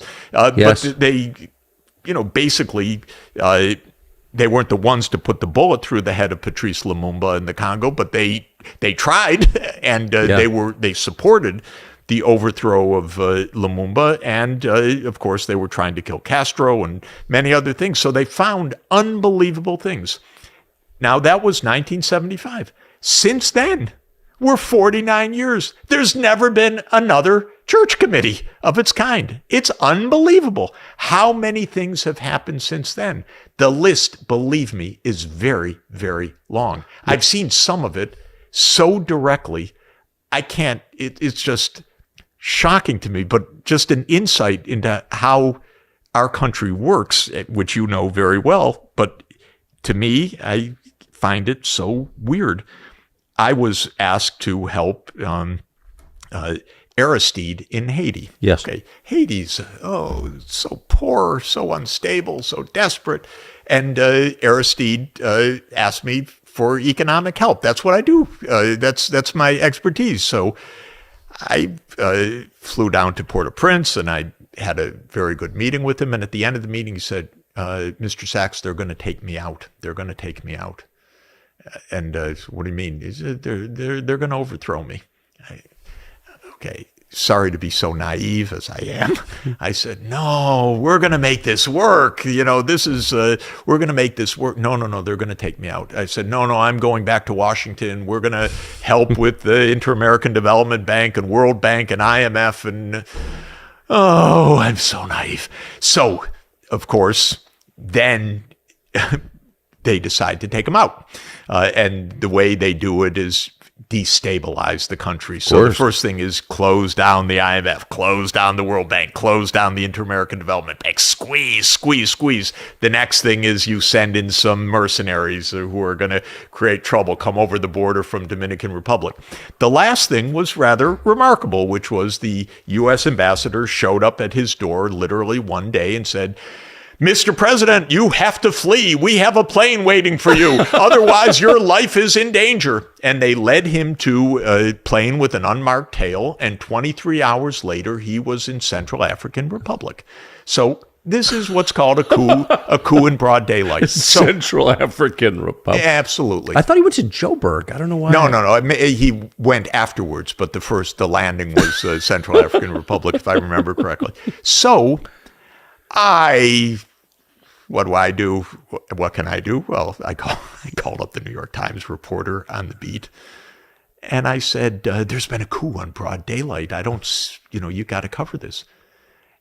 The reporter told me, my editor's not interested. A coup in our hemisphere. All the news that's fit to print. So I have wanted, it's just amazing. So I wanted to ask you about that. I mean, you said there have been no real oversight hearings into the intel agencies in 50 years. Yes. But, the congressional committees are only one part of the oversight the Constitution prescribes. And the other part, of course, is the media, right? It's supposed to provide oversight of government. And the moment I really wanted to speak to you was the day that I saw the clip of you on Bloomberg News. I think you were one of my favorite moments. And you just described, and it was within hours of this massive natural gas pipeline, Nord Stream, disintegrating. Can you describe what happened? Yeah. So, the U.S. blew up Nord Stream as it promised to on probably dozens of occasions. But the most recent of those occasions was President Biden said, I think it's February 7, 2022. I may have the date a little bit off, but he said in a statement to the press, if the Russians invade Ukraine, Nord Stream is finished. And the reporter who asked him the question, I think from Germany, but international, said, well, Mr. President, how can you say that? How could you do that? And he looks and he says very gravely, believe me, we have our ways. Okay, so this is, and then you can go back and find 1,000 clips of Victoria Nuland and Cruz and everyone saying, this must stop, we'll never let it happen, it will be destroyed, it will be ended. Okay, so then it's blown up. Okay, and then the American, well, before we get to that, I was on Bloomberg soon afterwards. I don't remember whether it was the next day or the day after. And I said, I think the U.S. did this. Mr. Sachs, how can you say that? And I said, well, first the president said it was going to be over. And then there's actually, some readings of planes in the vicinity and so forth. And there was the tweet by the former and now current foreign minister of Poland. Thank you, USA, with a picture of the water bubbling over the blown up pipeline. Radek Sikorski's tweet. Yeah, there was Anne Applebaum's husband. Yes, there was a bit of evidence that, well, yes, the United States had done this. Thank you very much. They said they would, and they did it. I was yanked off the air within 30 seconds. I could imagine, because he was listening to something in the earplug, which I could only imagine. Get that son of a bitch off the air, and they just this interview's over, and he stopped. And then another anchor berated me for a few minutes after that.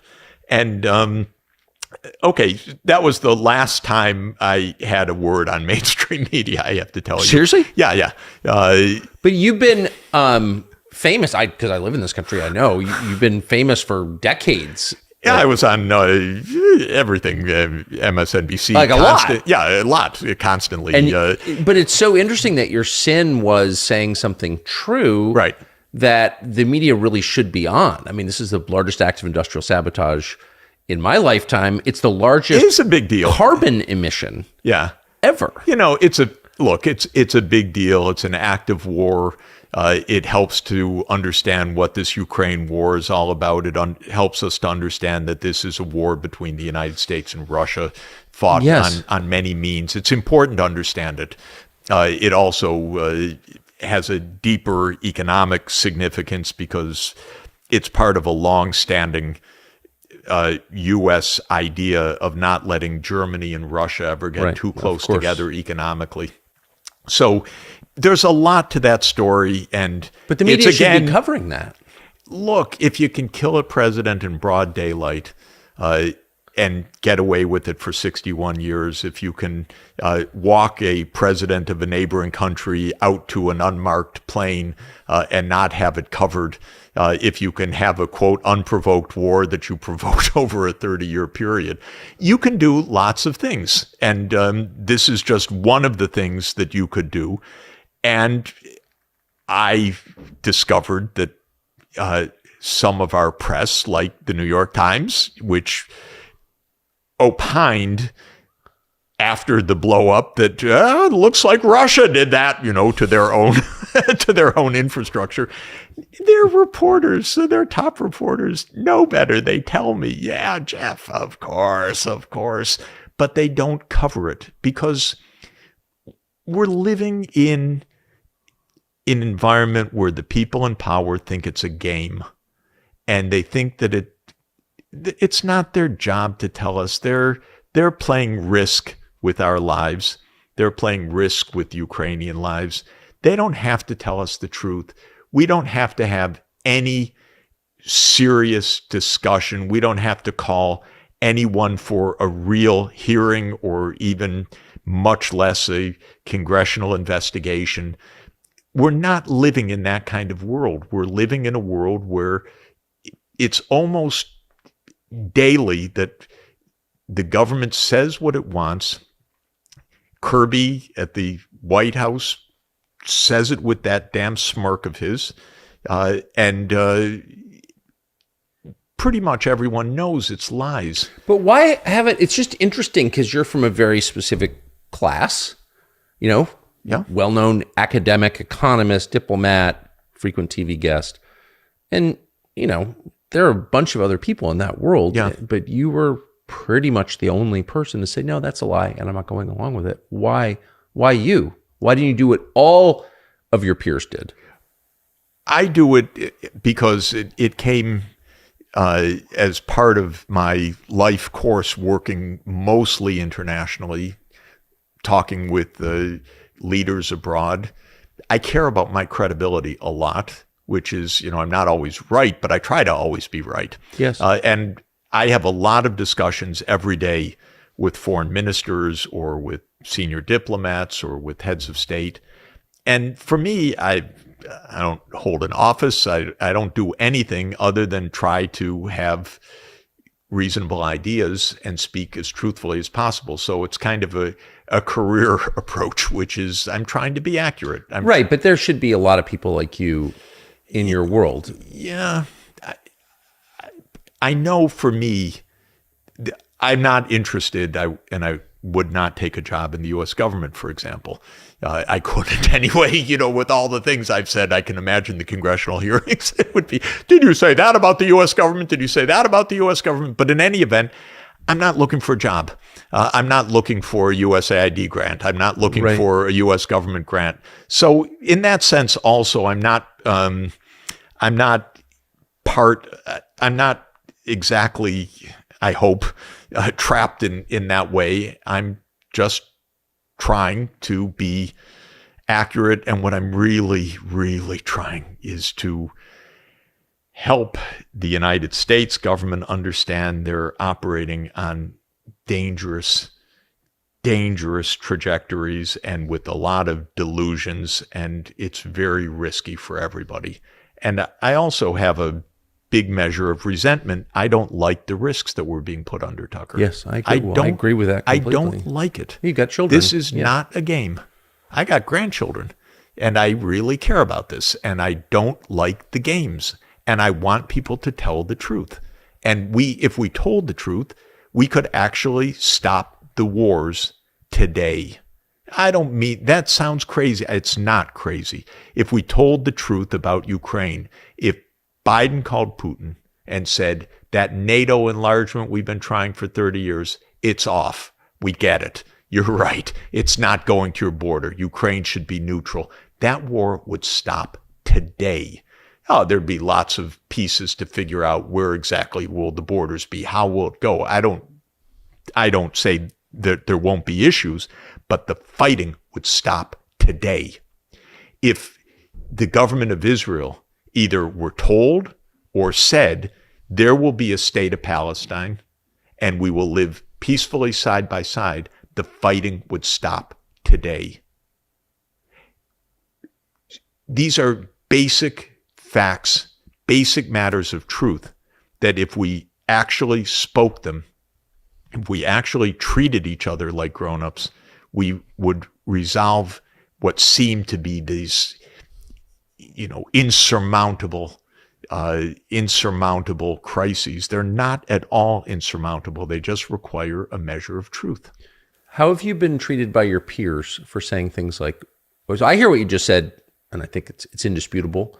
It's also very honorable. You seem to be acting out of the best motives, traditional American motives, I would say. Yeah, I like so that. I admire you that. For saying that. How have your peers responded to you? They think I'm a little crazy, I think. What would be crazy about what you just said? Well, when I said that this war has a reason, that it's not that Putin's evil, that we provoked this, and that it could stop, I got most of my remaining interlocutors saying, Jeff, what is the matter with you? You're a Putin apologist? How dare you? When I say this about Israel, I lose another group. Yes. Because there are things you're supposed to say here. Because this idea of U.S.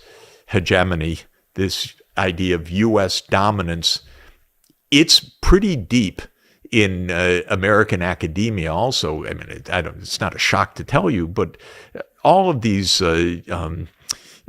special the think tanks or university special departments or research units, they're funded by the U.S. government. They're funded by the security state. They're funded by large donors that are all part of this story. So it's not absolutely simple to get out of that. I think Mark Twain, I think he was the one that said it. It may have been Mencken, but I think it's attributed to Twain that said it's impossible to convince a man of something when his job depends on on believing the other. And I think that's true of a lot of people, which is I can't really say that. I don't know if it's true, but anyway, why are you sticking your head out so much? I got to ask you about, first of all, thank you. I think that's the crispest and I think most honest description I've ever heard of the lead up to what's happening in Ukraine right now. So thank you for that. So given the credibility that you've just gained by that explanation, where do you think COVID came from? COVID? The question is which lab and in which way. It almost surely did not come out of nature. It almost surely came out of a deliberate research project that had a core idea, which was to take a natural virus and make it more infectious. And we have one major blueprint of that, which is a research proposal called Diffuse, which was submitted to the Department of Defense, to the unit called DARPA, in 2018. And it is a kind of cookbook for how to make the virus that causes COVID-19. And the virus is called SARS-CoV-2. And what's distinctive about SARS-CoV-2 is that it has something called a proteolytic cleavage site, and specifically something called a furin cleavage site. And it's just some pieces of the genome that make this thing damn infectious. Yeah. And what's interesting about it is that for this class of bat viruses, which are called beta coronaviruses, which is what SARS comes from and what COVID-19 comes from, for that class of viruses, and there are several hundred known, none of them in nature ever had that particular piece of the genome called none, other than SARS-CoV-2. And that piece of the genome, the furin cleavage site, was an object of research attention from 2005, because it was understood that if a virus were to have that, it would make the entry of the virus into human cells easier, and it would make the virus, therefore, infectious for humans. SARS-1, which is the first outbreak of a virus like this in 2003 in Hong Kong, was most likely a natural virus that came from a farm animal. And it was not so infectious. It killed some thousands of people. But with SARS-1, you got very, very sick for weeks before you were infectious to someone else. And that meant that it was not so hard to stop by isolating people who had the symptoms. With SARS-CoV-2, you are infectious even without any symptoms. Sometimes you're completely asymptomatic. So what's the difference of SARS-1 and SARS-CoV-2? The furin cleavage site. And in 2005 already, so almost 20 years ago, that experiment was done that said, oh, take SARS-1, add in a furin cleavage site, this thing becomes really infectious. And there are a series of experiments, 2005, 2009, 2011, that are called gain-of-function experiments, where you deliberately manipulate the virus to make it more infectious. By 2015, we had a full-blown research program funded by NIH, by Tony Fauci's unit, on beta coronaviruses, already with the lead scientists focusing on this furin cleavage site. It's starting to get, so they're starting to do more and more targeted experiments. May I ask why? Yes. Why would you want to take a virus like that and make it more infectious? The overarching answer is called biodefense.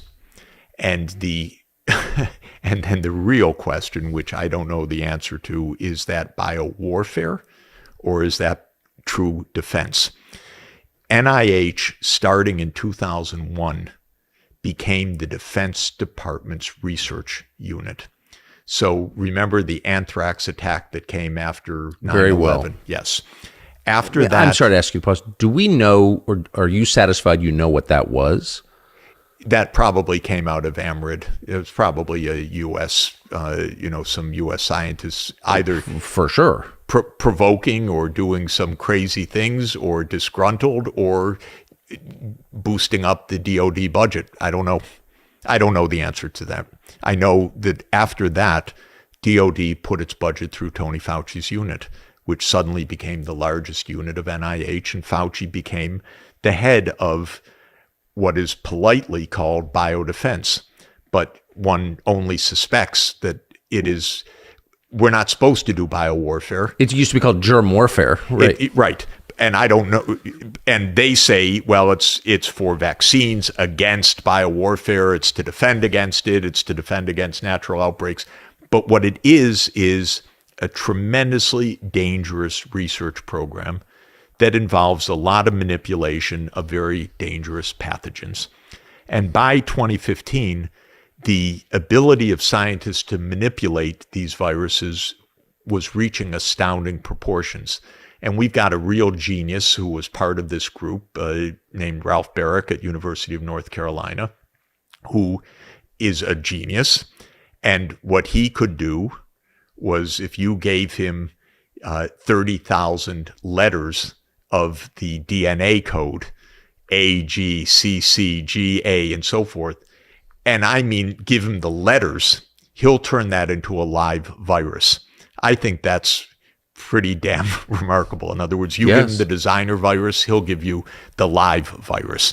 And he created what's called a reverse genetic system to make these viruses and to put in pieces into the viruses with a technique which he also called no-seum, meaning you suture in a part, but you do it in a way that you can't identify that it was put in the lab, so it's without the fingerprints, as it were.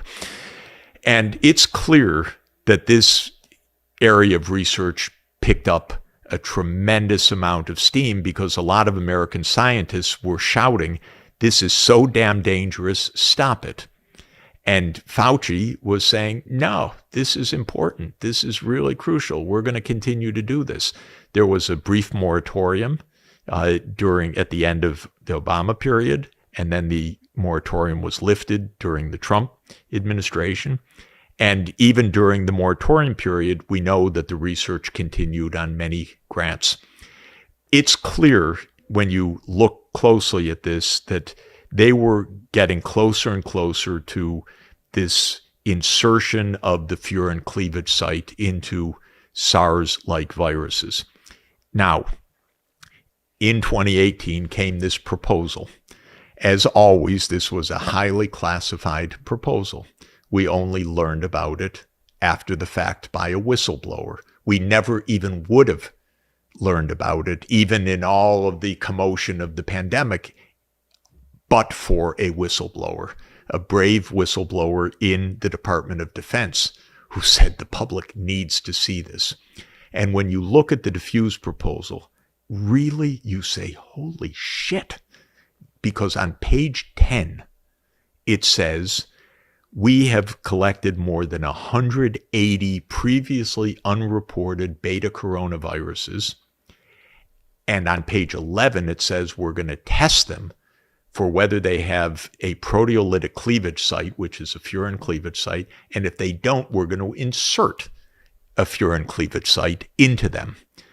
It's the goddamn cookbook for how to make this virus. So here comes the Defense Department turned it down, supposedly. I mean, probably did. And then comes the question, well, so what happened? Well, the people that wrote that little cookbook said, not us. We didn't do anything like that. No, it got turned down. Nothing to look at here.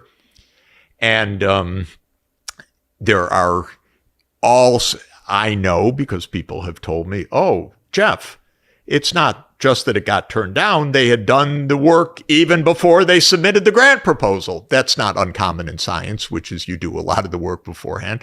So I've heard that on good authority. I can't verify it personally. And there are so many strands now that say, yeah, something really screwy was going on. For example, there's a very weird paper, weird to me, by Barrick and the head of what's called Rocky Mountain Laboratory, which is a NIH laboratory under Fauci's authority, that reports this completely bizarre finding. And the finding sounds very technical, but it says the Wuhan Institute of Virology type 1 virus does not infect Egyptian fruit bats. Okay, that's the title. So you say, so what the hell is that? What that is that obviously in 2019 and 2018, they were doing experiments using viruses from Wuhan in the Rocky Mountain labs with their collection of bats. Okay, so one theory, and the bats in Rocky Mountain Labs is called an Egyptian fruit bat. It's not the kind of bat that carries this virus in China, which is in Yunnan, which is a different kind of bat. But they tried it in Rocky Mountain Lab. I scratched my head and said, what the hell? We have Rocky Mountain Lab doing experiments with Wuhan viruses in Montana in NIH labs with Ralph Barrick, who is one of the principal investigators of the insert the furin cleavage site into the virus. I'd like to know more about that. Thank you. Isn't that curious? Then there are other scientists that have pieces of this puzzle. So the answer is we don't know exactly. One theory is that it was concocted in the US and sent over to Wuhan, to this Wuhan Institute of Virology, for testing in their bat collection, which is the Chinese bats rather than the Egyptian fruit bats. That's plausible. That's one person's theory. There are other theories that even a related research group of German and Dutch may have played a role because they have in Wuhan research. But when the virus broke out in that period at the end of 2019, early 2020, there's commotion among the scientists. What the hell is this? Where'd this come from? Oh my God, did we do this? How'd this escape? Or whatever. Nobody knows, of course. So they start having secret calls. And one of the most important of these calls was on February 1st, 2020. That was then memorialized by one of the participants in a long memo, all of which became public through a Freedom of Information Act subsequently, because our government has lied to us about every single moment of this from the start, hasn't told us anything about any of this. It's all whistleblowers or Freedom of Information Act. That's the only way we know any of what I'm describing to you right now. No one has told the truth at all. So on the February 1st call, the scientists say, oh God, this looks like a lab stuff. One of them says, I can't figure out how this could have ever come out of nature. And they're all looking at the furin cleavage site because they know, this group of scientists knows that's the object of research. That's the goal. It's never been seen before in a virus like this. It's the signature right there. I did this. And 4 days later, that group authors the first draft of a paper called The Proximal Origins of SARS-CoV-2 that says it's a natural virus. The same people wrote it? The same people who privately said it's out of a lab, most likely. So it's just, that is provably a cover-up then? That's a cover-up. This paper is a fraud. It has not been retracted until today. And it's a fraud. Where did it run? It ran in Nature Medicine in March 2020. Which I think is considered one of the most credible medical journals, right? When I read it, when it came out, it was, I think, the most cited paper in biology or in medicine by far in 2020. Everyone wanted to know where this virus came from. I read it, and I went around knowingly telling everyone, oh, it's natural. You have to read Proximal Origins of SARS-CoV-2. Because it never occurred to you they would lie in Nature Medicine. Because this is the top of the heap of the scientific journals and the scientific establishment. The top. Nature. You know, there are two great science magazines in the world that have a history that is so deep. One is Science, that's the US one, and the second is Nature, which is the British one. And Nature is the one that originally published Darwin, and it's so illustrious. And I was so smug, oh, you didn't read Nature, SARS-CoV-2, Proximal Origins, because you believe that stuff when it's written there. It's a fraud, that paper. And it stands to this day. To this day, they have not retracted it.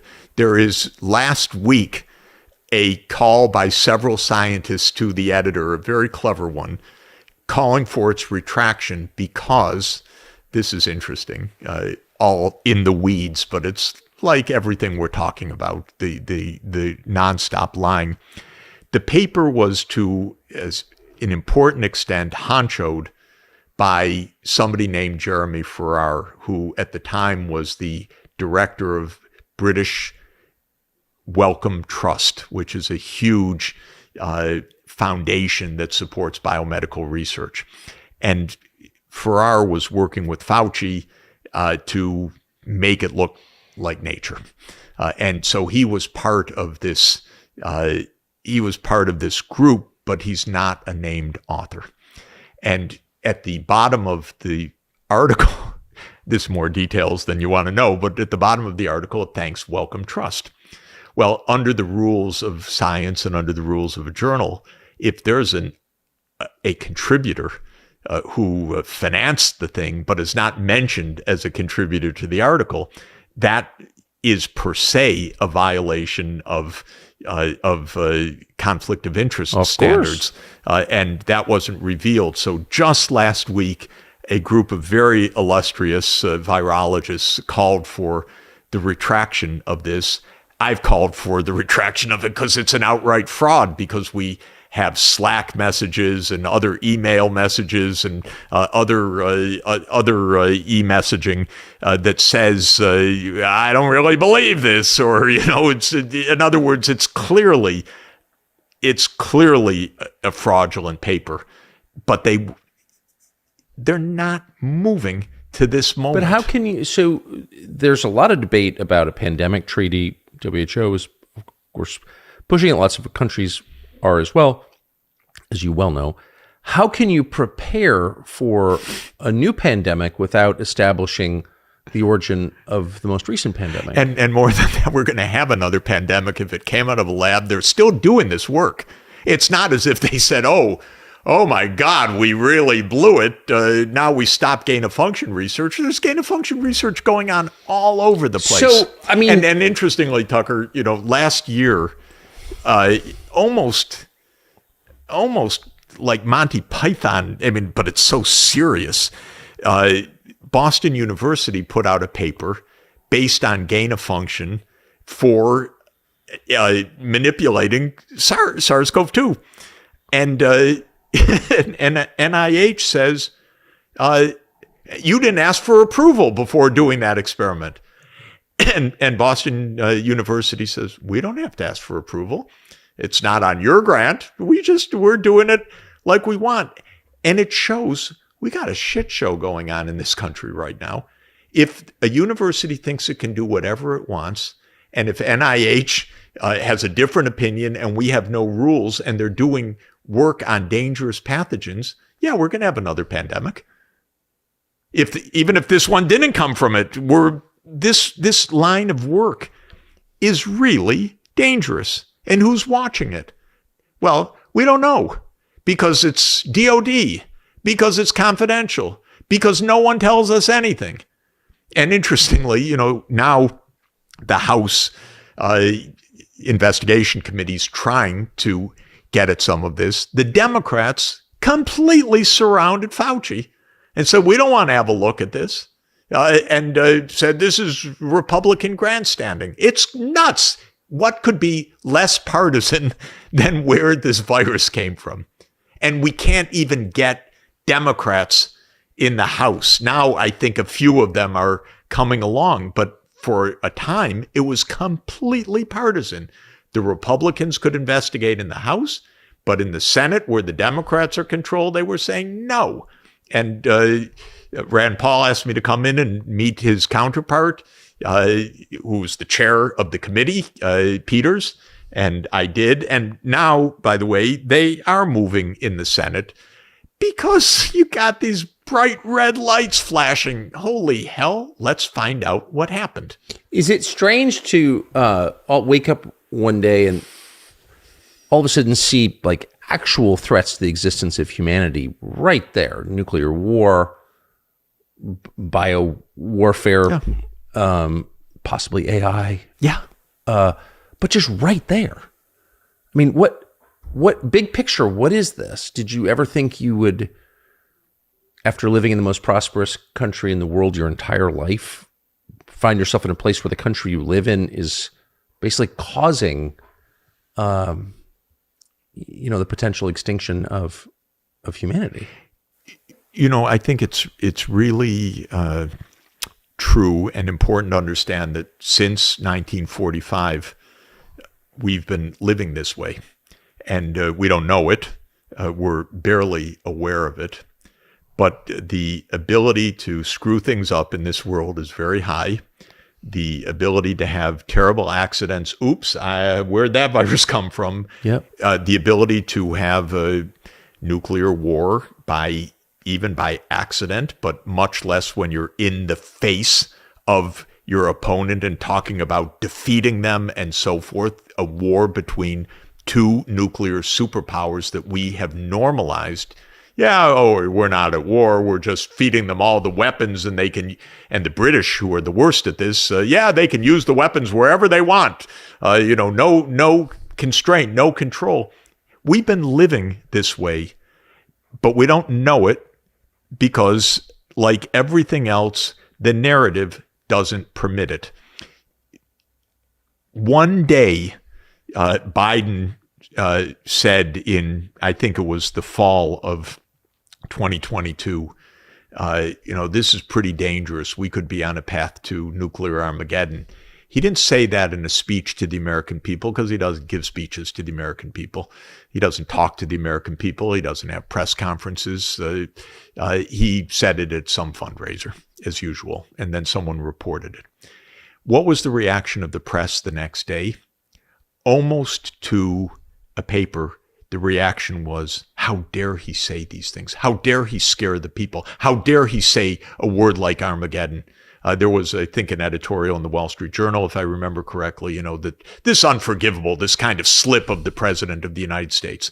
So it's disgusting. Biden, for a moment, blurted out the truth, no doubt by accident, no doubt because he was in some fundraiser, probably trying to impress some donor.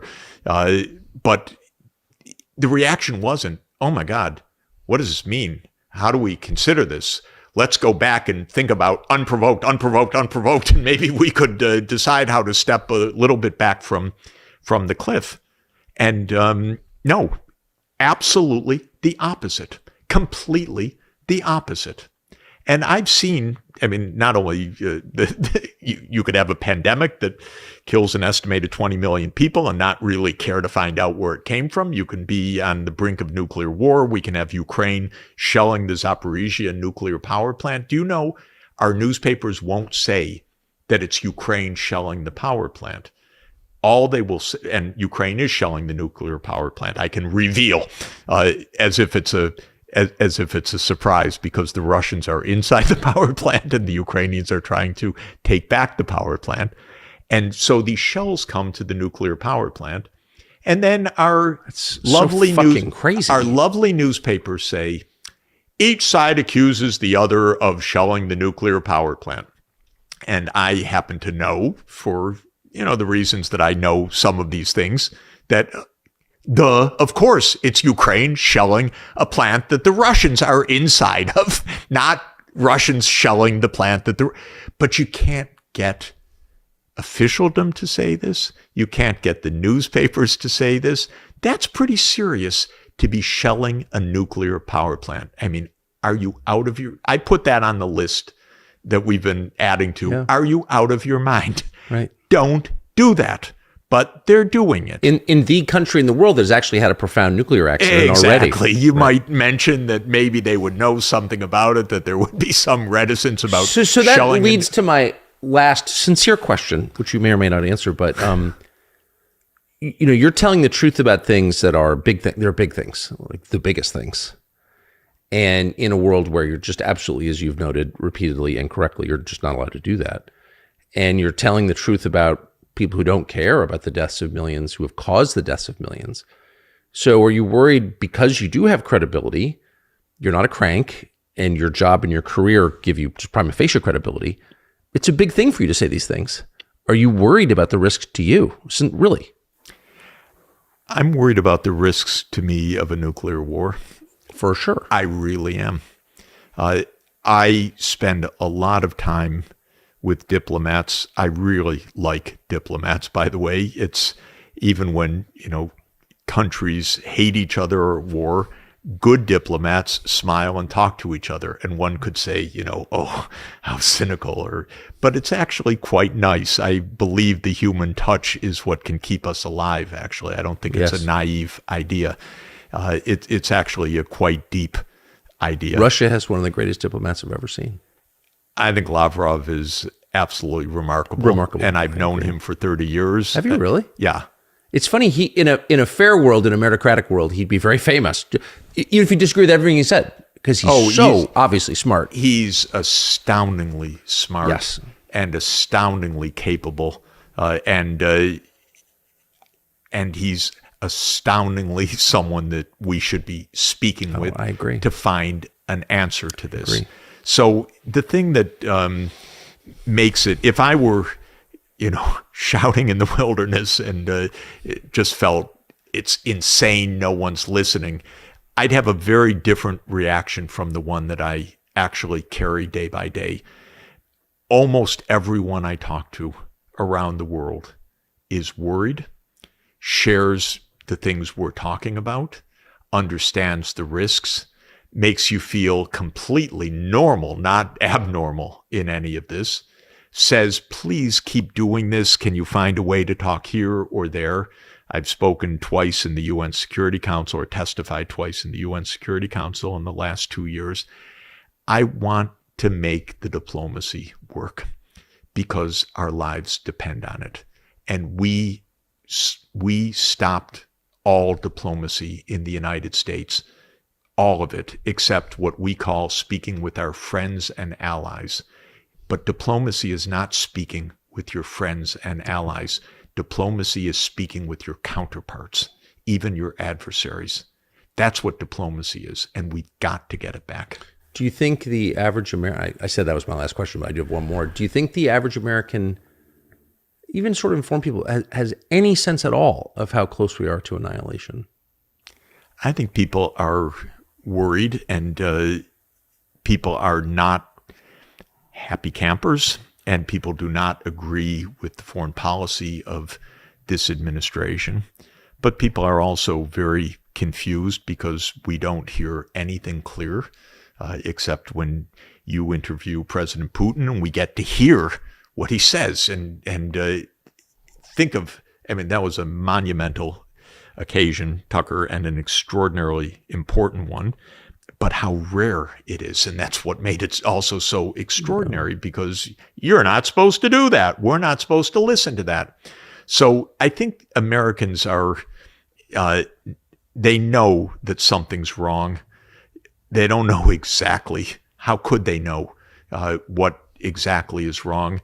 The level of trust in government is extraordinarily low.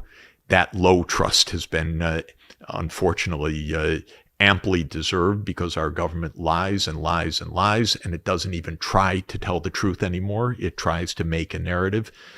So I think people sense something seriously wrong. But God, I hope our lives are in the hands of a few people, and they better learn some prudence, because they have not had it for a long time. And they don't even understand what it is to talk to a counterpart. And my absolute core bottom line is, until Biden speaks directly with Putin and starts talking, our lives are deeply at risk. And it's unimaginable to me that we are in open war as we are, and we're not even trying to find the path to peace right now. And we have crazy statements. The president of Finland said, the path to peace is through the battlefield. These people don't understand anything. And I was just going to mention two quick things in closing. One, I spent a lot of my life studying the Cuban Missile Crisis and its aftermath. And I wrote a book about Kennedy's peace initiative in 1963, which was remarkable because he actually, in the height of the Cold War, reached the partial nuclear test ban treaty with Khrushchev, and they both knew we had to pull back from the brink because they both had advisors that would have led us to nuclear annihilation. And they were just completely shocked as the two people who had saved the world, but just barely, how close we had come. But one of the things that most people don't know about the Cuban Missile Crisis is that even when Kennedy and Khrushchev had reached an agreement, we almost had nuclear war after that event because of the disabled Soviet submarine. Do you know this event? Because it's one of the most remarkable, little-known facts of modern history, and it's worth understanding. After Kennedy and Khrushchev reached the agreement to end the Cuban Missile Crisis, Kennedy removing the nuclear weapons from Turkey and Soviet Union removing the nuclear weapons from Cuba, and the U.S. promising never again to try to invade Cuba, there was a disabled Soviet sub at the bottom of the Caribbean that had been sent over during the crisis, and it blew a gasket, as it were, and temperatures inside 120 degrees, and the sailors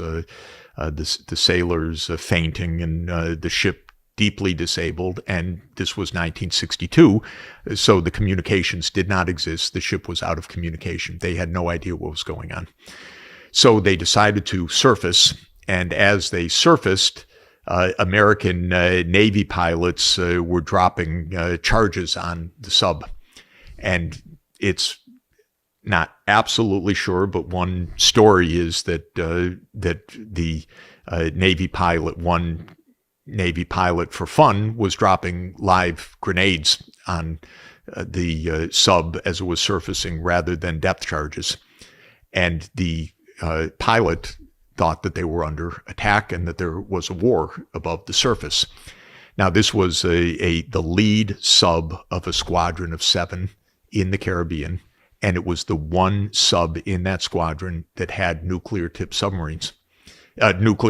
torpedoes, And under U.S. doctrine, any attack by a nuclear weapon was to be met by the full force of the U.S. nuclear arsenal with an attack across the Soviet Union, China, and all of the Eastern European countries. Estimate 700 million dead.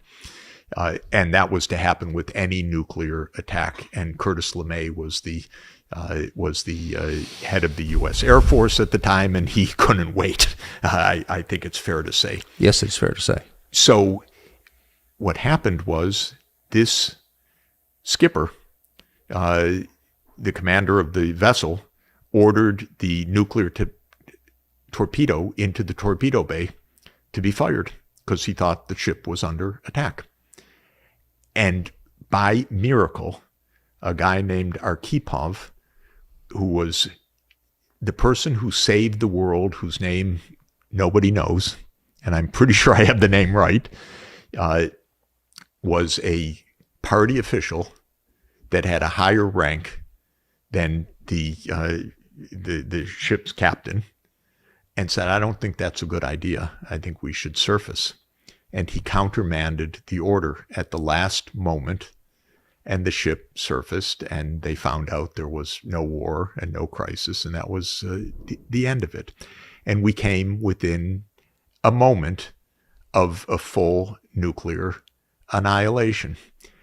Now, that's a true story. If people want to read about it in detail, the most remarkable book about this is a book by the late historian Martin Sherwin called Gambling with Armageddon, which is an absolutely phenomenal work. And Martin Sherwin, some people may recall, is the historian who's the co-author of Oppenheimer, which became the screenplay. He's a wonderful historian who died a few years ago.